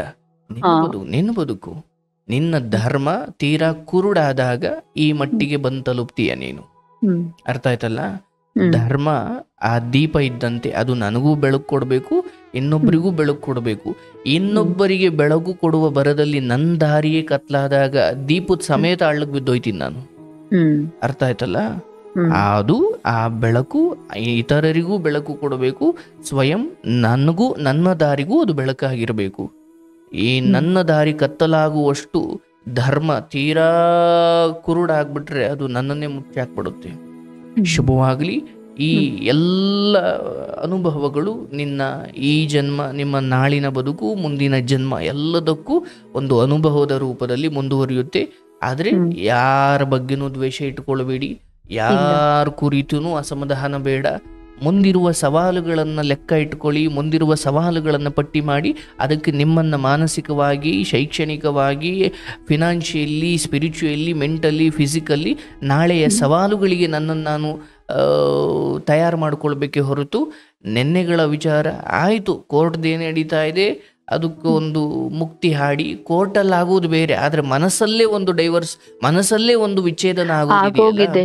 ಯಾಕಂದ್ರೆ 4 ಜನದ ಮುಂದೆ ಯಾವತ್ತು ಅದು ಹೇಳೋದು ಬೇಡ ಬಿಡಿ. ಆಗೋಗಿರೋದೆಲ್ಲ ನೀವೇ ಹೇಳ್ತೀರ, ಆಗೋಗಿರೋದೆಲ್ಲ ನೆನ್ಸ್ಕೊಂಡು ಕೊರಗೋದಕ್ಕಿಂತ ಮುಂದೆ ಆಗೋದ್ರ ಬಗ್ಗೆ ಯೋಚನೆ ಮಾಡ್ಬೇಕು. ನಿನ್ನ ಈ ಕತೆ 4 ಹೆಣ್ಣು ಮಕ್ಕಳಿಗೆ ಹೇಗೆ ದುಡ್ದು ಹೇಗೆ ಬದುಕಬೇಕು, ಸ್ವತಂತ್ರವಾಗಿ ಬದುಕೋದ್ರ ಹಿಂದೆ, ಯಾಕಂದ್ರೆ ಸ್ವತಂತ್ರ ಸಿಕ್ಕಾಗ ಕೆಟ್ಟದ್ದು ಮಾಡುವ ಧೈರ್ಯವೂ ಕೆಲವೊಮ್ಮೆ ಬಂದ್ಬಿಡುತ್ತೆ. ಆದ್ರೆ ಅದೇನೂ ಮಾಡದೆ ಸ್ವತಂತ್ರವನ್ನ ಸ್ವೇಚ್ಛಾಚಾರ ಮಾಡ್ಕೊಂಡಿಲ್ಲ ನೀನು, ಅದು ನಿನ್ನ ಒಳ್ಳೆ ಗುಣ. ಯಾಕಂದ್ರೆ ಪ್ರತಿ ಸಾರಿ ಸ್ವತಂತ್ರ ಸಿಕ್ಕಾಗ ಅದು ಅಕ್ರಮಕ್ಕೆ ಹೋಗ್ಲಿಕ್ಕೆ, ಯಾಕಂದ್ರೆ ಹೇಳೋರು ಕೇಳೋರು ಇಲ್ಲ ಅಂದಾಗ ಮನ್ಸು ಹೋಗೋಕ್ ಶುರುವಾಗ್ಬಿಡುತ್ತೆ. ಆದ್ರೆ ನೀನು ಅದರಲ್ಲಿ ಧರ್ಮವಾಗಿದ್ದೀಯ, ಆ ಧರ್ಮವೇ ನಿನ್ನನ್ನು ಕಾಪಾಡುತ್ತೆ. ನಿನ್ನ ಮಗಳು ಆ ಕಡೆ ಬೇಡ ಅಂತ ಏನು ಹೇಳ್ತಿದ್ದಾಳೆ, ಅದೇ ಧರ್ಮ ಮತ್ತೆ ಅದೇ ಈಗ ಸದ್ಯಕ್ಕೆ ಪರಿಹಾರ. ಅದೇ ದಾರಿಯಲ್ಲಿ ನಿನ್ನ ದುಡಿಮೆ ಮುಂದುವರಿಲಿ, ಆರೋಗ್ಯ ಚೆನ್ನಾಗಿ ನೋಡ್ಕೋ. ಆಗ ಕರೆ ಮಾಡ್ತಾ ಇರವ. ಒಂದು ವಿನಂತಿ ಏನಂದ್ರೆ, ನನ್ಗೇನಾರು ಒಂದು ಡಿಸಿಷನ್ ತಗೋಬೇಕಾದ್ರೆ ಏನೋ ಒಂದು ಗೊತ್ತಾಗ್ಲಿಲ್ಲ ಅಂದ್ಮಟ್ಗೆ ನಿಮಗ್ ಕರೆ ಮಾಡ್ಬೋದಾ? ಖಂಡಿತ ನಿಮ್ ಪರ್ಮಿಷನ್ ಇದ್ರೆ ಖಂಡಿತ ನೀವು ಕರೆ ಸ್ವಲ್ಪ. ಏನಂದ್ರೆ ನನಗೆ ದೇವ್ರ ನೆನ್ಸ್ಕೊಂಡೆ ನನ್ ಕೈ ಹಾಕೋದು ಅಂದ್ರೆ ಅದು ಒಳ್ಳೇದಾಗ್ಲಿ ಕೆಟ್ಟದ್ ಏನೋ ಒಂದು ಒಳ್ಳೇದಾಗಿರುತ್ತೆ. ಆ ಸೆಕೆಂಡ್ ನೋವು ಆಗುತ್ತೆ, ನೆಕ್ಸ್ಟ್ ಮುಂದೆ ಒಳ್ಳೇದಾಗತ್ತೆ. ಆದ್ರೆ ಆ ಪರಿಸ್ಥಿತಿ ನನಗ್ ತಡ್ಕೊಳಕ್ ಶಕ್ತಿ ಇರಲ್ಲ, ಆತರ ಆಗ್ಬಿಡುತ್ತೆ, ಆತರ ನೋವು ಆಗ್ಬಿಡುತ್ತೆ. ಇದಕ್ಕೆ ಸರಿಯಾದ ಒಂದು ಮಾರ್ಗದರ್ಶನ ಬೇಕು. ಅಂದ್ರೆ ದೇವ್ರು ಡೈರೆಕ್ಟ್ ಬಂದ್ ಹೇಳಕ್ ಆಗಲ್ಲ ನಮ್ಗೆ ಅಲ್ಲ. ನನ್ ಏನೇ ಡಿಸಿಷನ್ ತಗೊಳ್ಳಿ ಆ ಸೆಕೆಂಡ್ ನೋವು ಕೊಡುತ್ತೆ, ನೆಕ್ಸ್ಟ್ ಮುಂದೆ ಒಳ್ಳೇದಾಗತ್ತೆ. ಆ ಮುಂದೆ ಒಳ್ಳೇದಾಗೋದಕ್ಕಿಂತ ಈಗ ನೋವು ತಗೊಳಕ್ ಆಗಲ್ಲ. ಯಾವ್ದೇ ಡಿಸಿಷನ್ ನಾನ್ ತಗೊಂಡ್ರು ಒಳ್ಳೇದೇ ಆಗಿರುತ್ತೆ, ಈ ಸೆಕೆಂಡಿಗೆ ಅದು ನೋವು ತರುತ್ತೆ ನನಗೆ. ಆ ತರ ನೋವು ಆಗ್ಬಾರ್ದಂತ ಏನಾರು ಕೇಳೋಂಗೆ ದೇವ್ರ ನಿಜವಾಗ್ಲಿ ಬಂದ್ ಹೇಳಕ್ ಆಗಲ್ಲ ನನ್ ಡಿಸಿಷನ್ ತಗೊಳೋದಕ್ಕೆ. ಹಾಗಾಗಿ ಏನಾರು ಡಿಸಿಷನ್ ತಗೋಬೇಕಾದ್ರೆ ನಿಮ್ ಮಾರ್ಗದರ್ಶನ ಬೇಕಂತ ಅನ್ಕೊಂತೀನಿ ನಾನು. ಅದಕ್ಕೆ ಖಂಡಿತ ನನ್ನ ಒಪ್ಪಿಗೆ ಇದೆ. ಕೃಷ್ಣನ ಅನುಗ್ರಹ ಇದ್ರೆ ಇವತ್ ನಾವು ನೀವು ಮಾತಾಡ್ತಿದ್ದೀವಿ ಅಂದ್ರು ಎಲ್ಲದಕ್ಕೊಂದು ಕಾಲ ಕೂಡಿ ಬರುತ್ತೆ. ಅಂಡ್ ಆ ಸಮಯದಲ್ಲಿ ತುಂಬಾ ಯಾರಿಗೂ ಅಷ್ಟೇ, ನಾನು ಯಾರಿಗೂ ಏನು ವಿನಂತಿ ಮಾಡ್ಕೊಂಡಿಲ್ಲ. ಭಗವಂತನು ಅಷ್ಟೇ, ನೀನ್ ಯಾವ ತರ ಕೊಡ್ತೀಯಪ್ಪ ನಾನು ಆ ತರ ಸ್ವೀಕರಿಸ್ತೀನಿ. ಒಳ್ಳೇದೇ ಆಗ್ಲಿ ಕೆಟ್ಟದೇ ಆಗ್ಲಿ ನೀನ್ ಏನೇ ಕೊಟ್ರು ನನ್ಗೆ ಒಳ್ಳೇದೇ ಆಗುತ್ತೆ ಅಂತಾನೆ ಅನ್ಕೊಂಡಿದೀನಿ ಅಂತಾನೆ ಕೈ ಹಾಕ್ತಿದ್ದೆ ಇಷ್ಟು ದಿವ್ಸನೂ ಅಷ್ಟೇ. ಏನೇ ನೋವಾಗ್ಲಿ ಆ ನೋವು ಆದ್ರೂ ನಾನು ನೆಕ್ಸ್ಟ್ ಮೂಮೆಂಟ್ ಅಲ್ಲಿ ಆಗಿರ್ತಾ ಇತ್ತು ನನಗೆ. ಆದ್ರೆ ಆ ನೋವು ಆಗ್ದಿರೋ ತರ ನೋಡ್ಕೋಬೇಕು ನಾನು. ಒಳ್ಳೇದು ತಾಯಿ, ಇದಕ್ಕೆ ನೀನು ಮೆಸೇಜ್ ಮಾಡಿ ನೀನ್ ಸಂಪರ್ಕದಲ್ಲಿ ಇರ್ಬೋದವ್ವ. ನಿಮ್ಮ ಒಪ್ಪಿಗೆ ಕೊಟ್ರೆ, ಇಲ್ಲ ನಿಮ್ಮ ಟೈಮನ್ನು ನಾನ್ ತಗೊಳ್ಲಿಕ್ಕೆ ಇಷ್ಟ ಆಗಲ್ಲ. ಇಷ್ಟೊತ್ತು ನಾನು ಯಾರ ಹತ್ರನು ಮಾತಾಡಿದ್ದೂ ಇಲ್ಲ ನಾನು. ಇರ್ಲವ್ವ, ಇರ್ಲಿ, ತೊಂದ್ರೆ ಇಲ್ಲ. ಅದಕ್ಕೆ ನಿಮ್ಮ ಟೈಮ್ ನನ್ಗೋಸ್ಕರ ಕೊಟ್ಟಿದ್ದಕ್ಕೆ ನಿಮಗೆ ಕೋಟಿ ಕೋಟಿ ಧನ್ಯವಾದ. ನಿಮ್ಮ ದೊಡ್ಡತನ ನಿಮ್ಮ ಮಗಳಿಗೂ ಶುಭವಾಗಲಿ. ನನ್ನ ಒಪ್ಪಿಗೆ ಇದೆ. ನೀವು ಅಂತಹ ಸಂದಿಗ್ಧ ಪರಿಸ್ಥಿತಿಯಲ್ಲಿ ನೀವು ಖಂಡಿತ ಮೆಸೇಜ್ ಮಾಡಿ ನಾನು ಜಾಸ್ತಿ ಕೇಳಲ್ಲ, ಒಟ್ಟಿಗೆ ಯಾವ್ದಾದ್ರು ಒಂದ್ ಟೈಮ್ ಕೇಳ್ತೀನಿ. Sure sure sure sure. ಅದು ನನ್ ವಿಚಾರಕ್ಕಿಂತ ನನ್ ಮಗಳು ವಿಚಾರದಲ್ಲೇ ನನ್ ಜಾಸ್ತಿ ಇದು. ಯಾಕಂದ್ರೆ ನಾನ್ ಹೇಳ್ದವ್ರೆಲ್ಲ ಸ್ವಲ್ಪ ಮೇಲೆತ್ರಕ್ಕೆ ಹೋಗಿಯಾರೆ. ಆ ಇದ್ರಲ್ಲಿ ನನ್ ಮಗಳಿಗೂ ಹೇಳ್ತೀನಿ ಸ್ವಲ್ಪ. ಅವಳು ನಾನ್ ಹೇಳೋದಿಕ್ಕಿನ್ನ ಈ ಮಕ್ಳುಗಳು ಹೆಂಗೆ ಅಂದ್ರೆ ಬೇರೆಯವ್ರ ಮಾತನ್ನ ಕೇಳೋದ್ ಜಾಸ್ತಿ. ಅವಳು ನನ್ನ ಮಗಳು ಹೇಳ್ತಾ ಇರ್ತಾಳೆ, ನೀ ಎಲ್ರಿಗೂ ಹೇಳ್ತಿದೀಯ, ಎಲ್ಲರೂ ಹೋಗಿಯಾರೆ, ನೀನ್ ಮಾತ್ರ ಅಲ್ಲೇ ಇದೆಯಾ, ನನ್ನೂ ಹಂಗೆ ತಗೊಂಬಂದ್ಬಿಡ್ತೀಯ ನೀನು ಅಂತ. ಈ ಪ್ರಶ್ನೆಗೆ ನನ್ ಉತ್ತರ ಹೇಳಲಿಕ್ಕಾಗಲ್ಲ.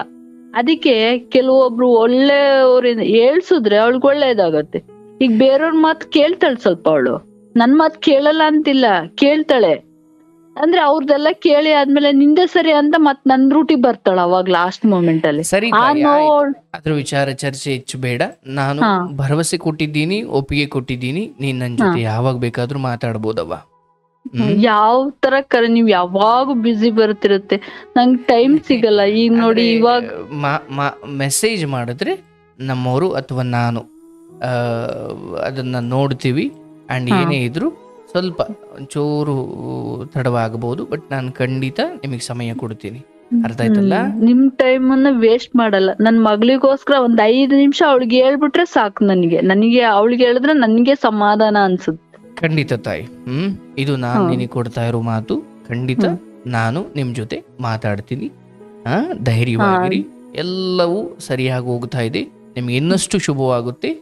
ಶುಭವಾಗ್ಲಿ ತಾಯಿ. Thank you sir. ತುಂಬಾ ತುಂಬಾ ಖುಷಿ ಆಗ್ತಿದೆ ನನಗೆ. ಒಳ್ಳೇದು, ಮತ್ತೆ ಸಿಗೋಣ. ಯಾರ ಹತ್ರನು ಇಷ್ಟು ಟ್ರೈ ಮಾಡಿದ್ದೇ ಇಲ್ಲ. ನಾನು ಯಾರಿಗೂ ಯಾರನ್ನು ಏನು ಕೇಳಿದ್ದಿಲ್ಲ, ಏನು ಮಾಡಿಲ್ಲ. ನನ್ ಮಗಳಿಗೋಸ್ಕರ ಕೇಳ್ತಾ ಇದ್ದೀನಿ ಅಷ್ಟೇ. ಸರಿ ತಾಯಿ, ನೀನ್ ಕೇಳ್ತಿರೋದು ಹಣವೂ ಅಲ್ಲ, ಆಸ್ತಿನೂ ಅಲ್ಲ. ಒಂದೆರಡು ಒಳ್ಳೆ ನನ್ ಏನ್ ಗೊತ್ತಾ, ನನ್ ಬಾಕಿ ಎಲ್ರ ಹತ್ರ ಕೇಳಿದ್ದು ಅಷ್ಟೇ. ನಾನು ಯಾರ ಹತ್ರ ಹಣ ಕೇಳಿಲ್ಲ, ಆಸ್ತಿ ಕೇಳಿಲ್ಲ. ಉಪವಾಸ ಇದ್ರೆ ನಾನು ಯಾರನ್ನು ಏನನ್ನೂ ಕೇಳಿಲ್ಲ. ನಾನು ಇದ್ದೀನಿ ಅನ್ನೋದು ಒಂದ್ ಧೈರ್ಯ ಕೊಡಿ ಸಾಕು. ನನ್ ಬಾಯಿ ಬಿಟ್ಟು ಕೇಳಿದೆ ಅಷ್ಟೇ. ಒಳ್ಳೇದು ತಾಯಿ. ಇದು ನನಗೋಸ್ಕರನೂ ಅಲ್ಲ, ನನ್ ಮಗಳಿಗೋಸ್ಕರ. ಸರಿ, ಒಳ್ಳೇದಾಗ್ಲವಾ.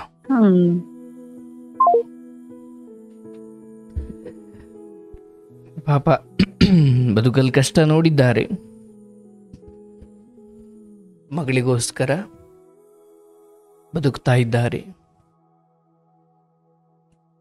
ಯಾರಾದ್ರೂ ಅಷ್ಟೇ, ಹೆಣ್ಣು ಮಕ್ಕಳಿಗೆ ಅಯ್ಯೋ ಅನ್ನಿಸ್ಬೇಡಿ, ಒಳ್ಳೇದಾಗಲ್ಲ. ಇರ್ಲವ, ನಿನ್ನ ಬದುಕಲ್ಲಿ ಧರ್ಮವನ್ನು ಬಿಡಬೇಡ, ಭಗವಂತನ ಕುರಿತು ನಂಬಿಕೆ ಕಳ್ಕೊಳ್ಬೇಡ. ಯಾಕೆ ನನಗೆ ಮಾತ್ರ ಹಿಂಗೆ ಆಗ್ತಿದೆ ಎಂದುಕೊಳ್ಳಬೇಡ. ಲೋಕದಲ್ಲಿ ಎಲ್ಲರೂ ಯಾವುದೋ ಒಂದು ಬಾಧೆಯಲ್ಲಿದ್ದಾರೆ. ಅದು ಅವರ ಕರ್ಮ ಫಲಗಳಿಗನುಸಾರವಾಗಿ.